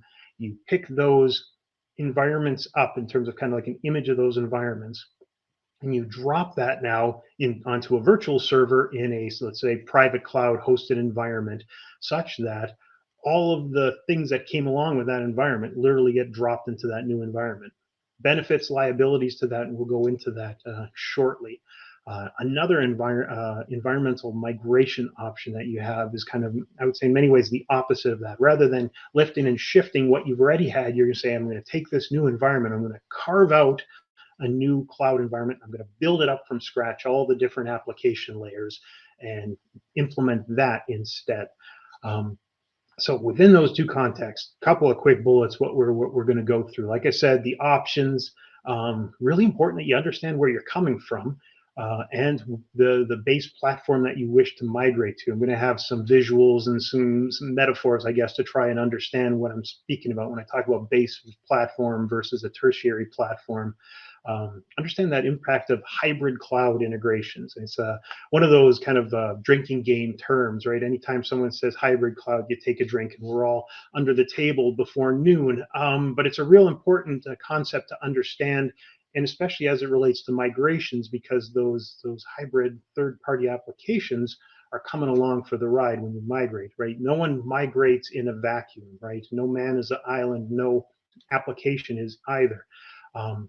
Talking through cost considerations, because these different options give you different considerations of cost in terms of spend me now, spend me later, etc., and some of the other factors that you might want to talk about in order to understand just which option is preferable to you. All right. So the idea here, when Third Stage approached us about doing a session, I had just had a long discussion with our technical staff and some of our data center counterparts, and we were talking through the different options of migration. And it got me thinking about this whole topic. I thought, boy, this would be a great topic to take some of that knowledge that we were kind of trying to consolidate internally and spread that out to the user community, and got me thinking about what does it mean to do that that migration. My first thought was kind of your classic cliche that it's really all about the journey and not the destination. And then I thought to myself, no, wait, that's not really true. The destination, honestly, really is kind of an important thing. It's probably as important as the actual migration path you take. And then come to think of it, it really matters where you're coming from. And so going through all of this left me utterly confused and feeling a bit like a dinosaur. So it became my challenge to try and unpack some of those cloud terms and cloud strategies and try to make that sensible both to myself and to you. All right. And why was I so confounded? Well, one of the biggest reasons I was where I was, and this has been, I think, an ongoing thing I find in the user community, is the abundance of terminology. Marketing overlaps with technicals and creates big, massive, confusing terms that we use, and we use them very liberally. And as a result, we create a lot of confusion quite often. So much that the customer is trying to better understand what the cloud might feel like, and they go looking for the cloud, and what do they find? They really only find the ether. As T.S. Eliot once said, they end up like a patient etherized on a table. And I'm pretty sure that when T.S. Eliot said this, he was specifically thinking about infrastructure as a service. Can't verify, but my hesitation there. So I've just talked about how people talk too much about terminology. So let me solve that by talking about terminology. Okay, because really, if you don't know the pieces on the chessboard, you're not going to know how to be able to move them properly, because the type of piece you have on the chessboard really limits the moves you can make.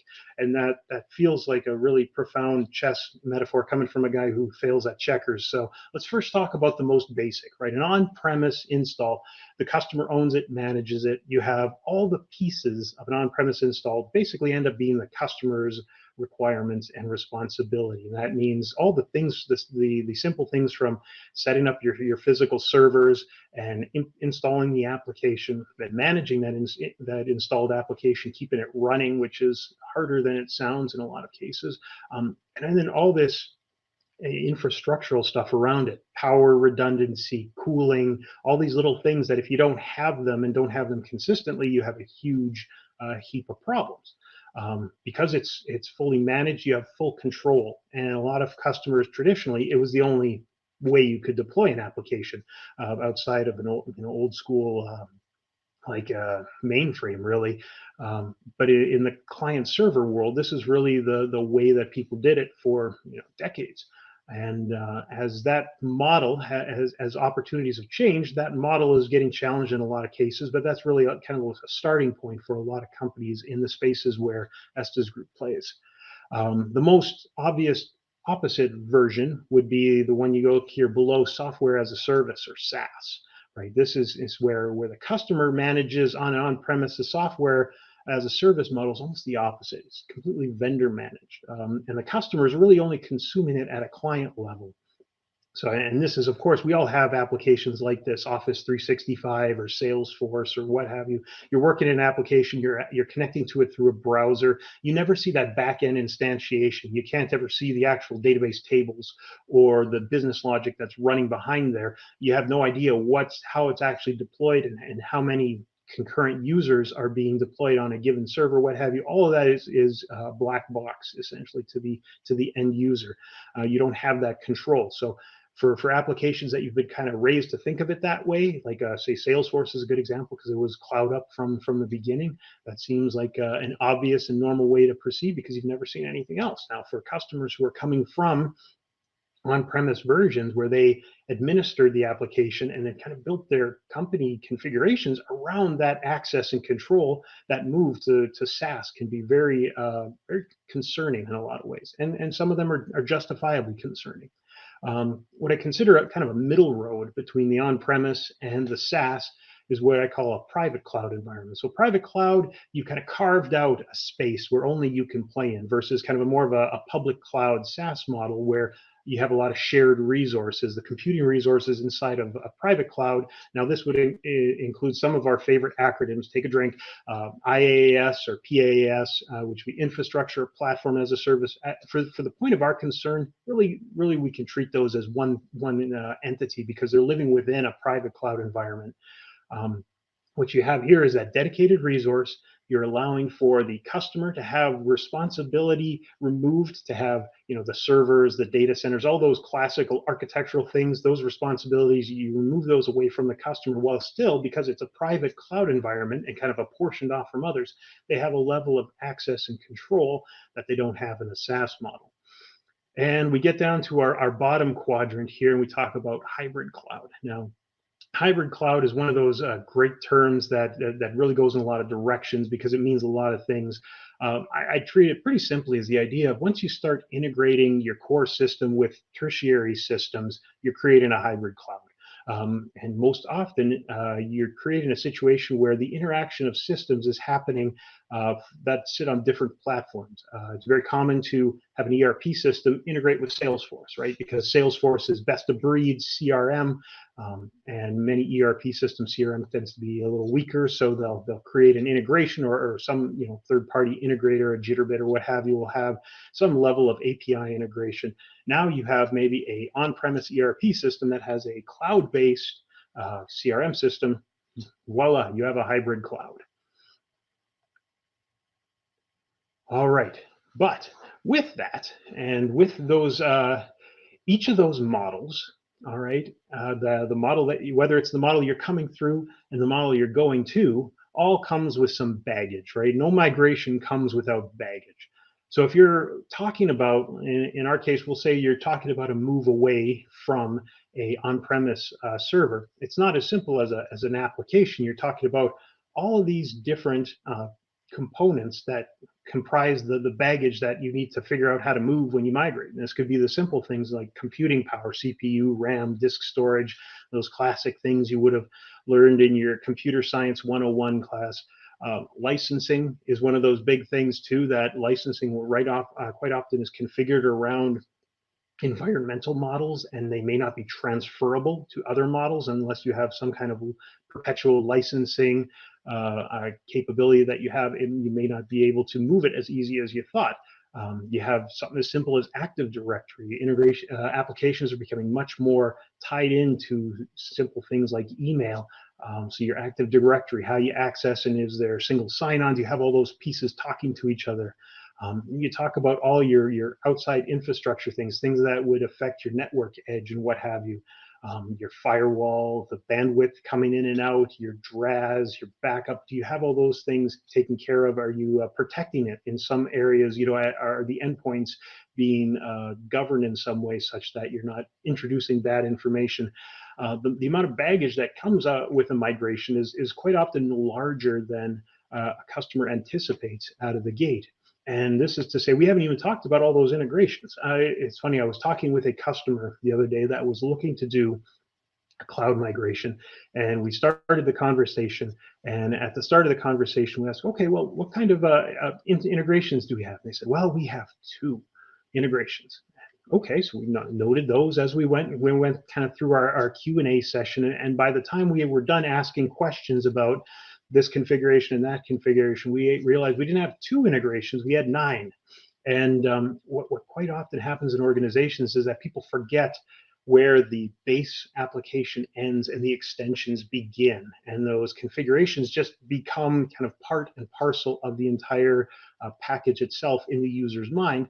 And in terms of a migration, you really need to think about those because they're not so nice and tightly bound. I'd say when I first got into the world of ERP, this would have been circa 99, pre-Y2K kind of stuff. The ideal of an integrated solution was still, I think, being pushed pretty hard. The idea that you have one system with an integrated set of modules that did everything you needed. And as things went along and as the ERP space developed, I think that model has really kind of fallen on hard times, and the necessary evil of integrated applications and kind of a best of breed approach really has taken over in a lot of ways, such that the integration of applications is almost a given. And even ERP vendors themselves, they buy up third parties and then call them integrated modules. Truth is, they're just a little third party app that has the same kind of configurations that can. All right, so that said, let's talk about our migrations and the my original thinking dinosaur questions about the destination and where you came from. You come to a set of roads diverged, and it kind of is usable from, I say, if you ever read Dante's Inferno, and you see the prologue to Dante's Inferno, Dante ends up in a dark wood, lost in a dark wood. It's kind of one of your classic hero's journey stories with some pretty strong religious overtones. And so the idea of being lost in a dark wood quite often is where cloud customers come to us, and that's kind of at the place they are. And take this for what it's worth. I've seen more than a few people say that the migration of a cloud is kind of like navigating Dante's concentric circles of hell. Take that for what it's worth. I don't know if I would say that's that bad. I think some people don't like a road trip, but the idea here would be, as one client of mine had said it, and you might, right after reading a little Robert Frost, he came to me and said, 2 roads diverged in a wood, and I took the one most traveled by, and that's why I have recurring downtime and terrible latency, and why I can't access my server anymore, and why I'm getting billed through the nose for egress fees, and that makes all the difference. So the path you take is an important one, and where you're coming from and where you're going to is really key. So you have 4 common movements that we've seen inside of our world. One has been on-premise to SaaS, and that's a challenging one for a whole bunch of reasons. We won't be going into that in great detail ourselves. We end up kind of going the other direction, and we'll get into that a little bit more. But the movement into SaaS, quite often, a longtime user of an ERP system has constructed a square peg, and their ERP vendor is now giving them the same application in a SaaS format in the shape of a round hole. And you can imagine the effort it takes to file off those corners before you get a fit. Another common movement is the on-premise to private cloud movement. This would be one that I at the Estes group oversee a fair bit, the movement of an on-premise architecture into a cloud environment, whether it's a lift and shift or a build from scratch. That would be an area there. What's interesting also is I see a lot of movement private cloud to private cloud. So a customer will move their private cloud into they have like a local MSP mom and pop shop that has a local data center, and they'll stick it in there because they don't want to replace the server, and the local MSP will service it for a while.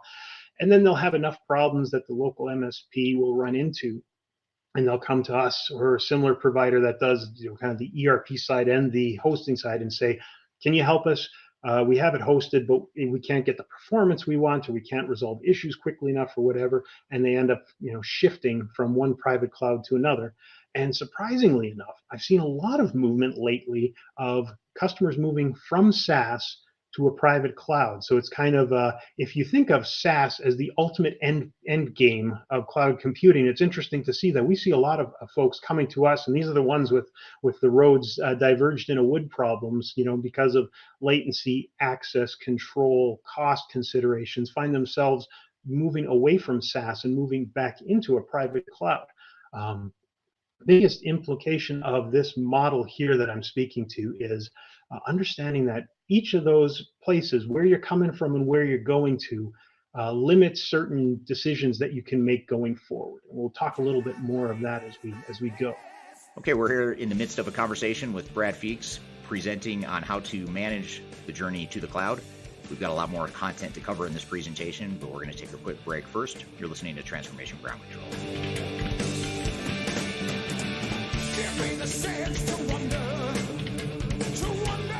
If you are aiming for transformation success, turn to Third Stage Consulting Group. Third Stage's independent and technology agnostic consulting team helps clients define their digital strategies, define their roadmaps, and manage their transformations. With offices in the US, Europe, and Australia, our team helps the world's most forward-thinking organizations through their transformation pitfalls and risks. If you are embarking on a digital transformation or business change initiative, contact Third Stage Consulting to see how we can help you reach the third stage of transformation success. Learn more about us and download independent reports, videos, and other best practices at thirdstage-consulting.com.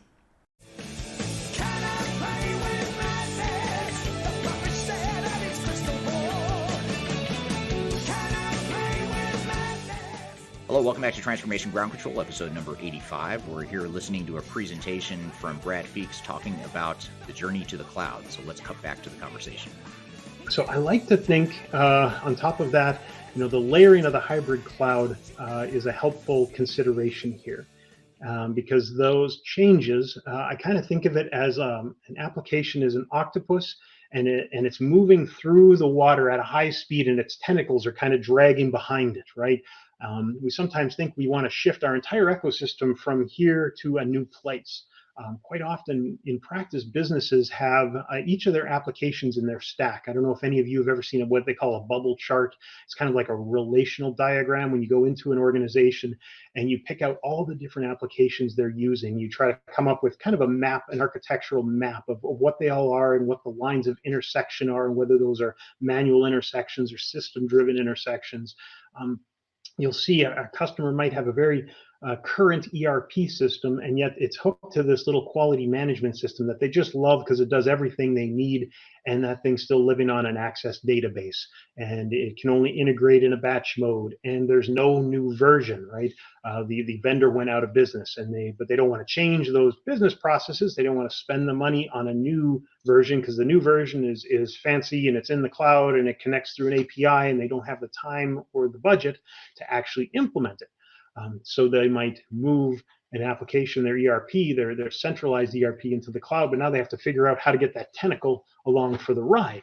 Now, another metaphor you might want to use that I've always thought works well for me when I conceptualize this is like the idea of the hub and spoke model. All right, so in application architecture, if you look at the entire ecosystem of a company, has that kind of hub and spoke, that you have this centralized system, the enterprise system around which everything revolves. And then you have these ancillary systems that link into that hub system. So most often, if you look at our little example here, you're looking at the ERP system as that hub.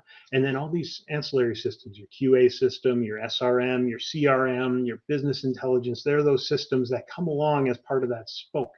And wherever the hub moves, the spokes come along for the ride. You just need to make sure that you don't get yourself caught in a wheel rut and make sure that those spokes don't break along the way. And the interesting parts is that your migration, will vary pretty strongly depending on what your hub is. Now, is that hub sitting on an on-premise environment? Okay, that tells you that you can get away with certain connection layers. Does your hub sit in a SaaS environment? Now, if you've implemented in SaaS, you'll understand that because it's all browser-based and because you have no access to the server's backend, the only degree to which you can interact with the system is through the API layer. And if those API layers are not as robust as you need, you might find yourself struggling for options. And I see this a lot in the ERP space where companies have, vendors will have an on-premise version and a cloud version, a SaaS version. And third-party vendors build their applications at that lower level because they can create their own APIs or kind of proprietary APIs that can speak to the system at lower levels in a manner that's more comprehensive and faster than the SaaS layer, where those REST APIs are still a work in process. Becomes a big consideration. If you have a lot of systems that are still using ODBC connections, for instance, moving to a SaaS means that those applications, you're essentially deciding to cut off those tentacles and leave them behind. So you need to have considerations of what that might actually mean for your organization. And that's because I like to describe it, there's this hidden brick wall hovering in the cloud that separates pure software as a service from private cloud, IaaS, PaaS, ETC, AAS, etc. as a service, I like to call it. And it has to do with that integration layer. And I think the fundamental principle, if you were to get anything out of this slide, was that idea that access and control dictate what you can do in terms of your overall third-party hybrid cloud platform. In the absence of access and control, you might find yourself doing a lot of custom coding to build integrations that you weren't planning on. I think I see that most when folks implement into a pure SaaS environment, that integration of all those layers that they didn't think they had to worry about suddenly becomes a thing. I had one customer move to SaaS, and they were told that it would be a 2-month process. It ended up being about a 9-month to get them where they are at. Those extra 7 months were really all custom source coding and integration testing, et cetera, all those things that you don't really realize when you sign the dotted line, all these upfront implementation costs ultimately. All right, so I'm sure you're listening to me. I'm going off about terminologies and theories and thinking to myself, gosh, is this guy actually going to talk about the migration portion? Let's get on with that already. I apologize for the unwanted latency. I feel even when you're talking with cloud, you want a foundation.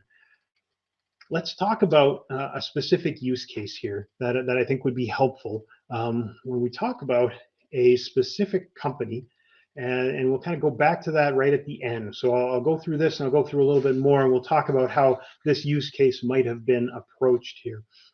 So let's say you're a distributor, and you have this situation where you're multiple locations, you have an on-premise ERP system with an aging server, vendors pushing you to move to your SaaS offering, you have a lot of integrations, you have a SRM, a supplier relationship management, you have CRM, you have an e-commerce portal, you have some lower level shipping automation. Those are real common, I find, in the ERP space, is something that connects you to your FedEx and your UPS systems to get those all kind of hooked in together.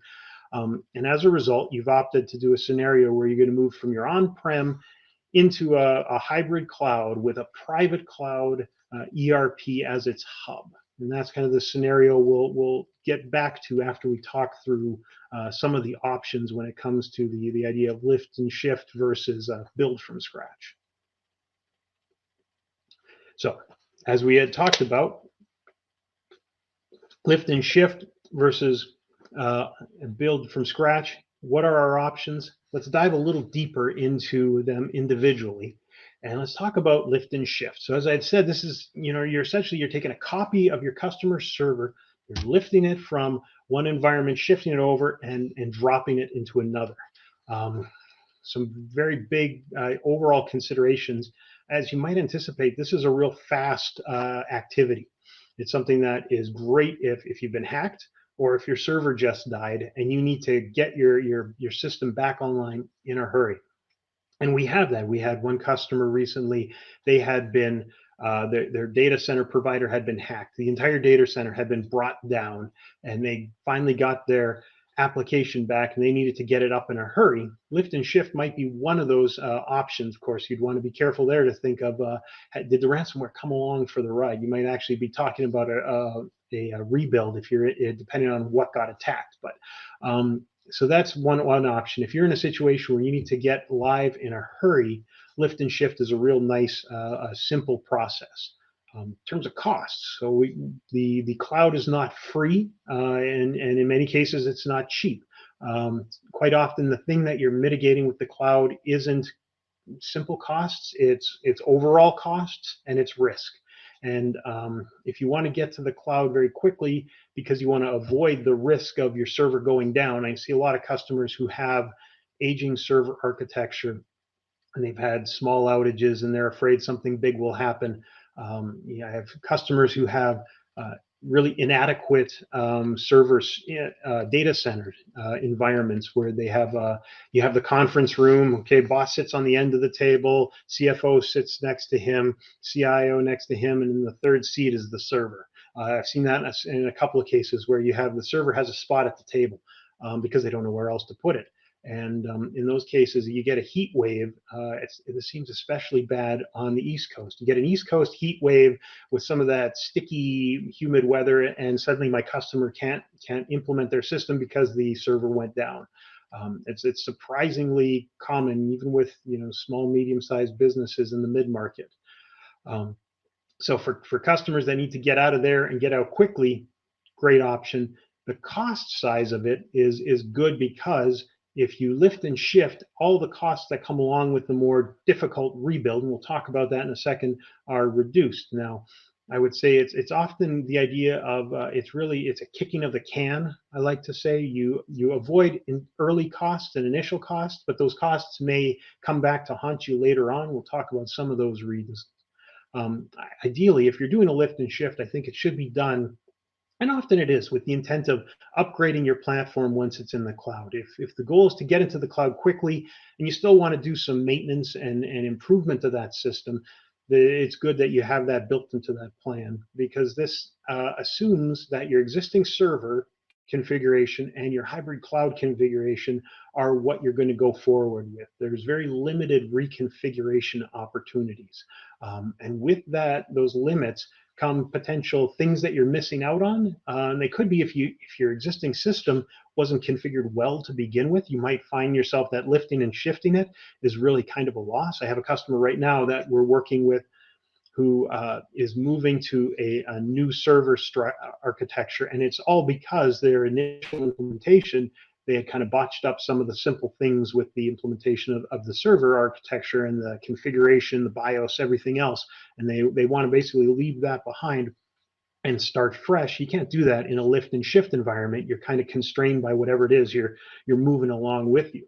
And as a part of that, one thing that people like about a lift and shift is that it allows you to postpone upgrades, right? So if you're in a situation where you want to move the application, but you don't want the extra scope creep of upgrading the system at the same time, you don't have the bandwidth to do that, you can do that. But of course, that's good and bad, because out-of-date software creates its own problems. It's one of those benefits that only will help you for a while.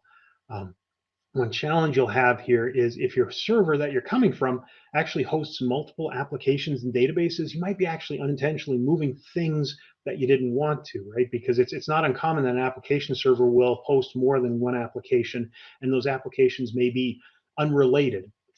And similarly, you might be hosting certain CAD software that's only used internally, not integrated. Now suddenly that application got moved along for the ride. Did you want that? Is that good for your business?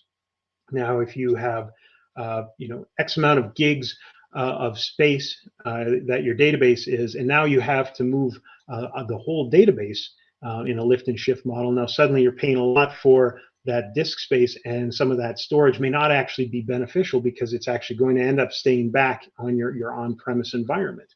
I've seen that happen too. So the idea of the portability of the environment is really important. And I would say the more your existing environment, the more applications that it hosts all at once, the less portable it becomes. And in terms of reconfiguration, the idea of limited reconfiguration essentially means you have less ability to fine-tune your performance going forward. And that sometimes is one way of describing, when I was talking to one of our techs, he described it as the sins of the past coming back with you, coming with you along the way.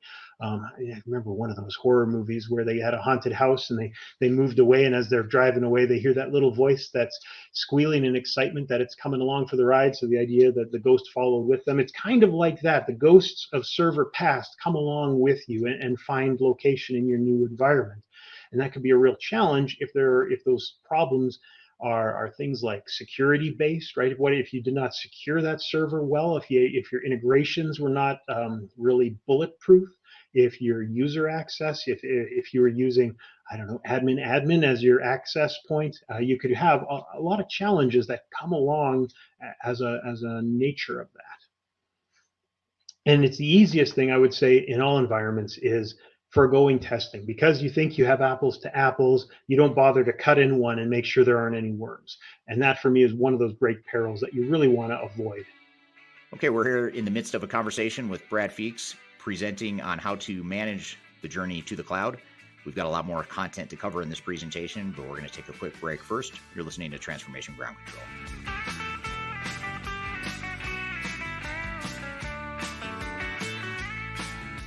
If you are involved in any sort of digital transformation or business change initiative, you will want to download the 2021 Digital Transformation Report. With its comprehensive overview of business and technology trends and best practices, this report is a must-have guide for any transformation project or executive team. Download this free report by visiting Third Stage Consulting at thirdstage-consulting.com. You can also visit our website to learn more about us or download independent reports, videos, and other best practices. Again, visit thirdstage-consulting.com today to learn how to take your transformation to the third stage of success.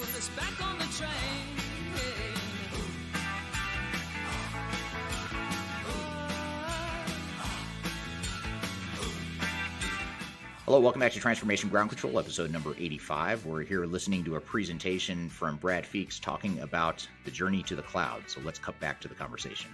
So building from scratch, kind of taking the opposite approach here from the lift and shift. Here in this case, you're saying I'm going to construct this future state environment from the ground up. I'm going to take all those application layers, Active Directory, the network, all your components that we had talked about earlier in the process here, and I'm going to build those all up, configure them, and we're going to deploy that new enterprise system on top of that install. You're not re-implementing the application, right? The actual database of that application comes along from your old system, but you're not taking a snapshot of the server on which it lifted. You're just pulling out that single database. You're exporting that database, re-importing it. So that allows for all kinds of new configuration opportunities, opportunities to leverage the server capabilities that are here now.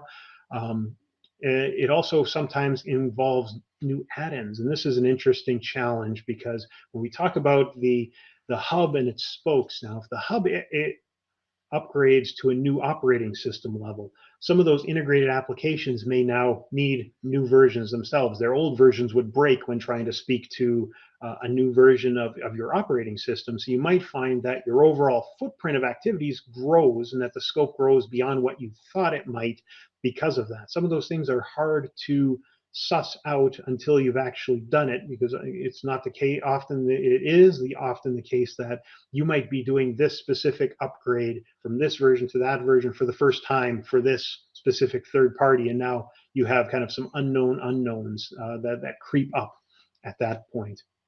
Now, one of the benefits here is that you have the opportunity to implement apples to apples, but you also have the opportunity to upgrade at the same time.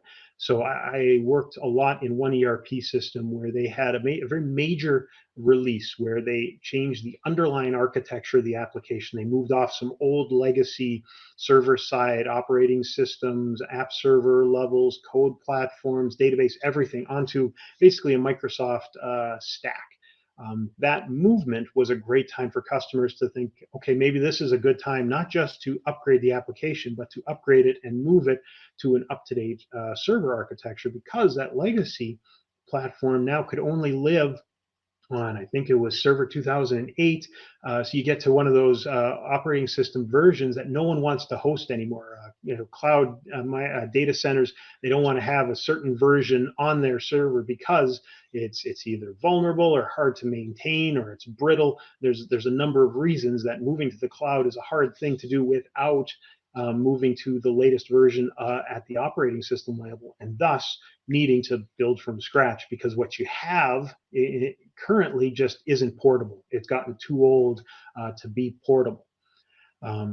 So what I find sometimes here from a cost standpoint, you're looking, generally at a larger upfront cost and a larger implementation time schedule, because the activities are just significantly larger, and the testing requirements, the strain on the business is larger. So a lot more upfront cost gets consumed at that point. But really the benefit of that is the hope that you've done it once and don't need to do nearly as much going forward, versus the lift and shift, which is kind of the opposite. You get a quick lift, but then you have a lot of catch up to do to try to get that server ready for the new millennia.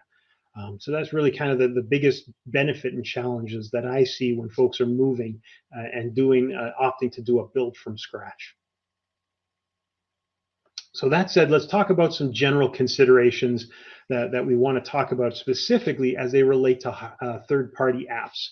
And this kind of applies to considerations in terms of what branch do I want to take? Do I want to do a lift and shift, or do I want to do a build from scratch? And some of these questions to think about would be helpful in trying to suss that out. So in terms of homegrown applications, surprising number of homegrown applications that still exist out there as part of your hybrid cloud.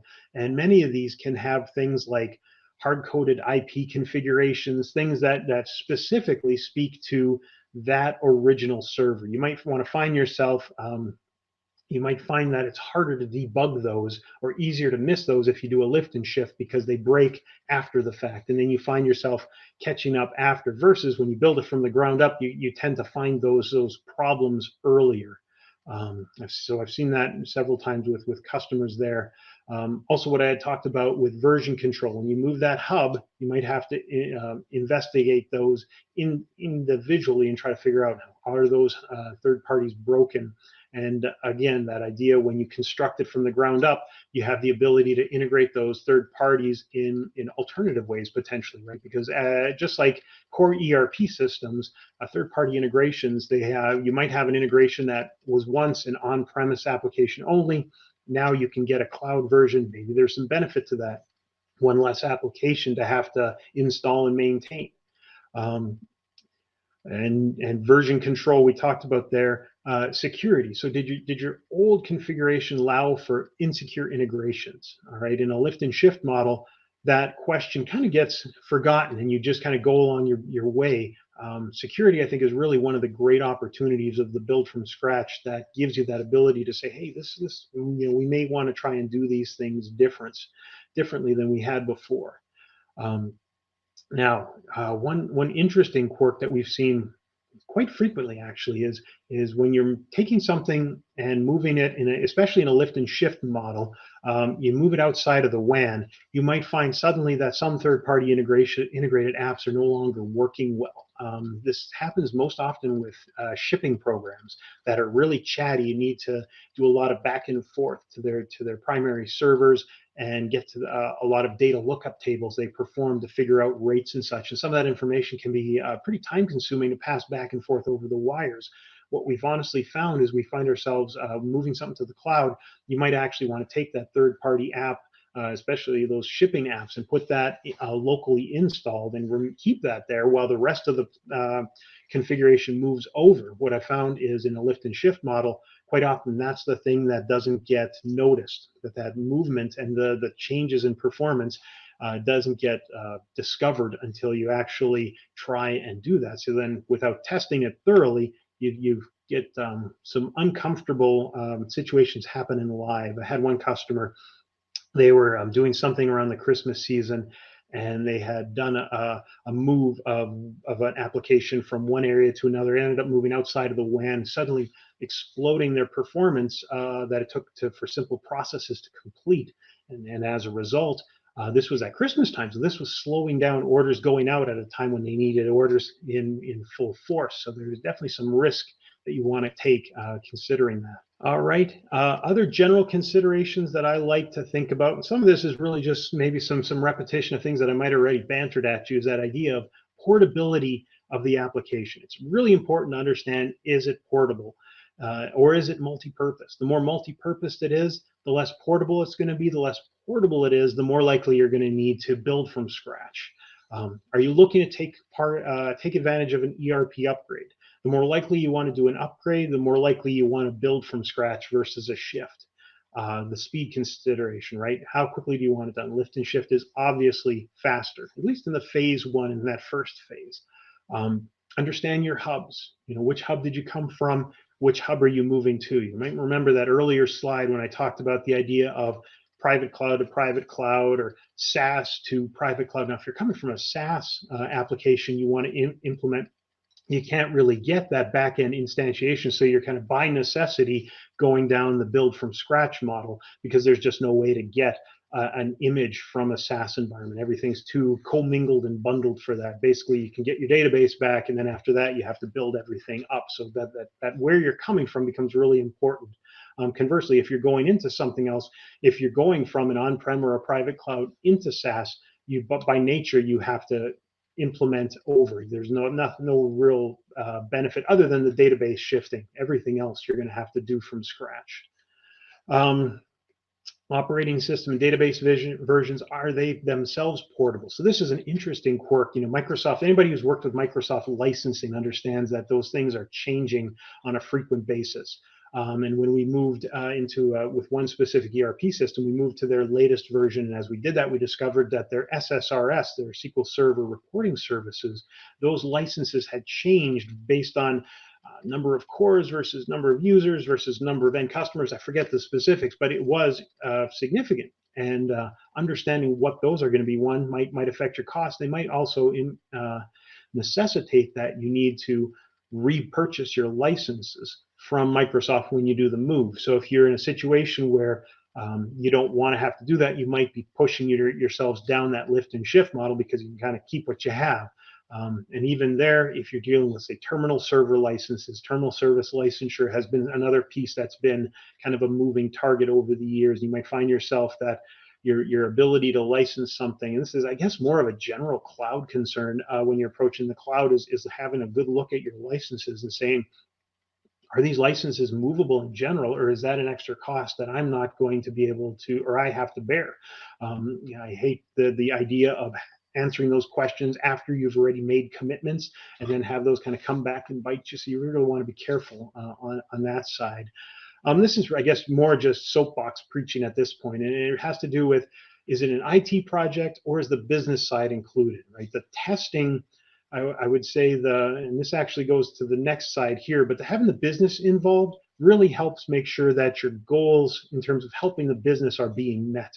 I'm sure you've heard the maxim of winning the battle and losing the war. The war is helping the business. The battle is shifting your architecture so that you mitigate some risks. Now, make sure that shifting has some benefits to your business and that you're kind of in tune with that. And this rolls into the idea of testing.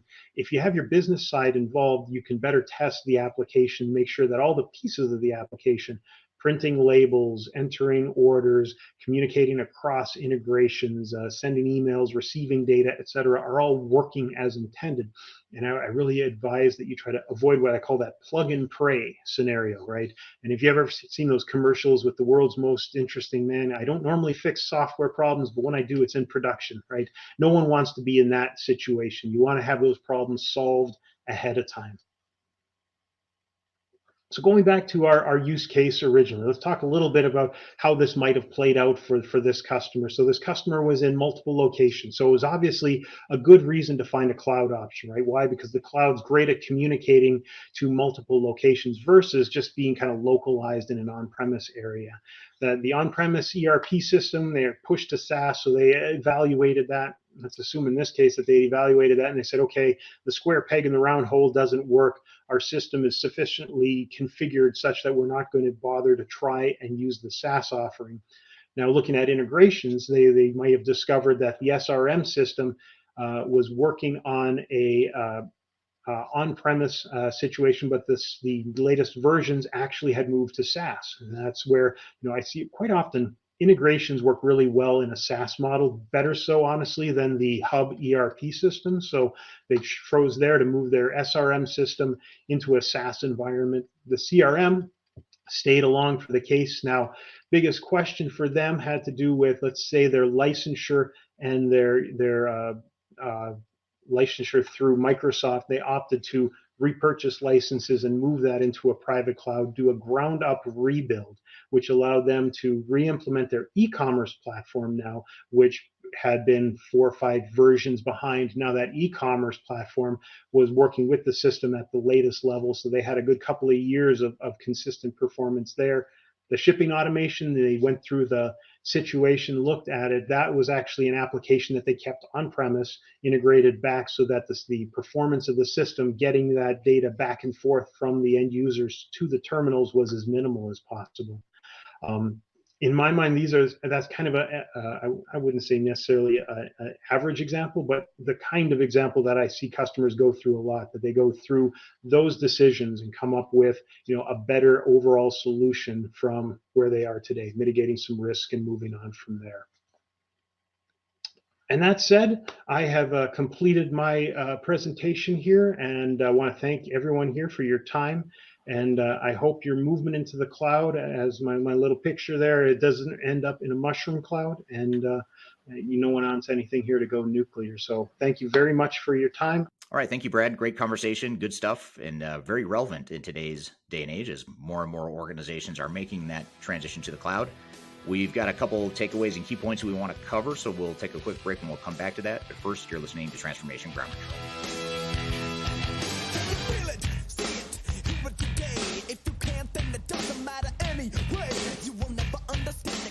If you are aiming for transformation success, turn to Third Stage Consulting Group. Third Stage's independent and technology agnostic consulting team helps clients define their digital strategies, define their roadmaps, and manage their transformations. With offices in the US, Europe, and Australia, our team helps the world's most forward-thinking organizations through their transformation pitfalls and risks. If you are embarking on a digital transformation or business change initiative, contact Third Stage Consulting to see how we can help you reach the third stage of transformation success. Learn more about us and download independent reports, videos, and other best practices at thirdstageconsulting.com.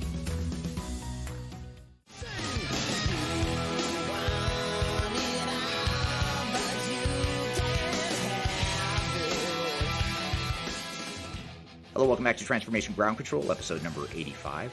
We just had Brad Feakes on the show talking about the journey to the cloud. What were some of your questions or thoughts or takeaways from that conversation, Kyler? Yes, absolutely. I think that's a great in-depth overview of lift and shift versus build from scratch. And I think the biggest takeaway from Brad's overall talk is making sure that there's a full baked plan behind however you're going to move your data or processes to the cloud, and making sure that you truly understand that. A lot of times what we see is vendors can oversimplify what that looks like because, it's a cloud solution. It can be more flexible and simplistic in some standpoints moving forward, but you still have to make sure that you migrate everything efficiently, or that new data storage and opportunity isn't going to maximize business value. So I think Brad did a great job of explaining that the importance behind really putting time into that plan and almost do a selection in migration tactics after you've selected your software.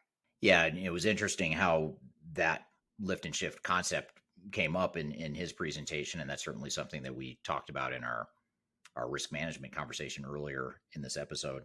And he's one of the few software vendors, by the way, that I think has a tendency to be realistic about, some of the pros and cons and nuances of migrating to the cloud. I think too often you hear the software vendors that are kind of overselling the capabilities of cloud or the ease of migration and that sort of thing. So I think it's a interesting take he has. I think he has a good handle on the strengths and the upside of cloud, but also, what the risks are and what to watch out for. Yeah, absolutely. And we often engage Brad when we have helped a client pick their software and they're going through their implementation. And a lot of times they'll reach back out to us and say like, hey, I don't know what this vendor is asking me for. I'm overwhelmed by this process. And Brad will come in and help advise what they should be doing depending on the system. And I think that's something that's a really important point is it doesn't end with the software selection. The implementation planning needs to be really impactful on how you're going to do that, not only from a migration strategy, but how will roles and responsibilities change? And do you speak the same language as your system integrator or your software vendor? Are you communicating effectively? Because if you're not, there's going to be disruption to the business and just overall breakage in the transformation. So I think a lot of times, we think of it as that computer that Brad calls the cloud, somebody else's computer is what he says, which I think is the Right. best definition ever. So easy. I know, to right? understand. He's very good at ease of explaining, and if it's a complicated question, which I always like to ask him to see if I can trip him up a little bit. I always like to mix it up, but he always says, "Oh, Kyler, that's a 2-beer question." Right. That's my He's got a favorite rating for it. one-liner. Yeah. But in all seriousness, understanding that is a very complex relationship, and having someone on your side that kind of understands, especially for our small to medium sized businesses out there. That's who we see a lot of times that struggle through that part, and they often can't afford that type of disruption within their overall processes because they're a small to medium sized business. Right. Yeah, absolutely. And I think he does in that presentation. He does a good job of just simplifying some of the technicalities and the complexities of cloud. And you're right. I mean, it's one of those things with small and mid-sized companies. There's a lot of benefit to being in the cloud, potentially even more benefit than a larger organization migrating to the cloud, just because it allows them to free up limited resources and cash and that sort of thing from the big on-premise systems as they move to the cloud.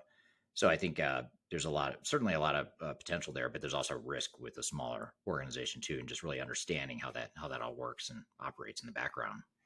Yeah, I feel like the metaverse is the cloud in 2010. You know what I mean? Like we Right. we still were like, okay, so is it in the cloud, or where are we going? Where is the cloud? Is it a literal cloud, or what are we talking about? But I think that's something that the metaverse has been hard to conceptualize. But as we move into moving our businesses into the cloud, it's still a very slow evolution.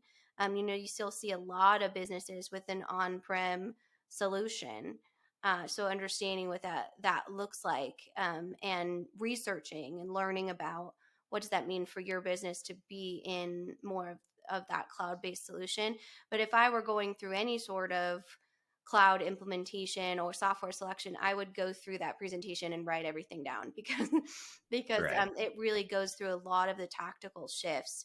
And if you're listening to it in an audio format and you want to see the presentation, as Eric said, you can visit stratosphere2022.com to see all of those different videos, and also the replays on demand of the actual Stratosphere full agenda. So such great stuff, and we can't wait to have Brad back here in a few weeks to actually talk about the cost of the cloud. So that will be a good one to tune into as well. Oh, very cool. Yeah, I'm looking forward to that one too. And he's a great speaker. And Estes Group is a partner of Third Stage, as we work with them closely on the managed service side and some of the cloud sides of things as well. So it was great to have him on the show, and we'll look forward to having him on again in the not too distant future. Well, good. Well, thank you for another great episode. There's good stuff. We packed a lot of stuff into that episode, as always, and I hope the audience found value in that. If anyone in the audience has questions or suggestions, I should say, on topics you'd like to see us cover, we'd love to hear feedback. So be sure to drop any comments or feedback you have in the comments field on whatever platform you're listening. And if you could also subscribe and give us a review as well. I always love to hear feedback, and we read all that stuff in detail, and we take it pretty seriously. So we appreciate any feedback you might have. So thank you all for listening. We look forward to our next episode every Wednesday. You can find new episodes on LinkedIn, Facebook, Twitter, YouTube, and all the audio podcast platforms. In the meantime, hope you have a great week, and we'll look forward to seeing you next week on Transformation Ground Control.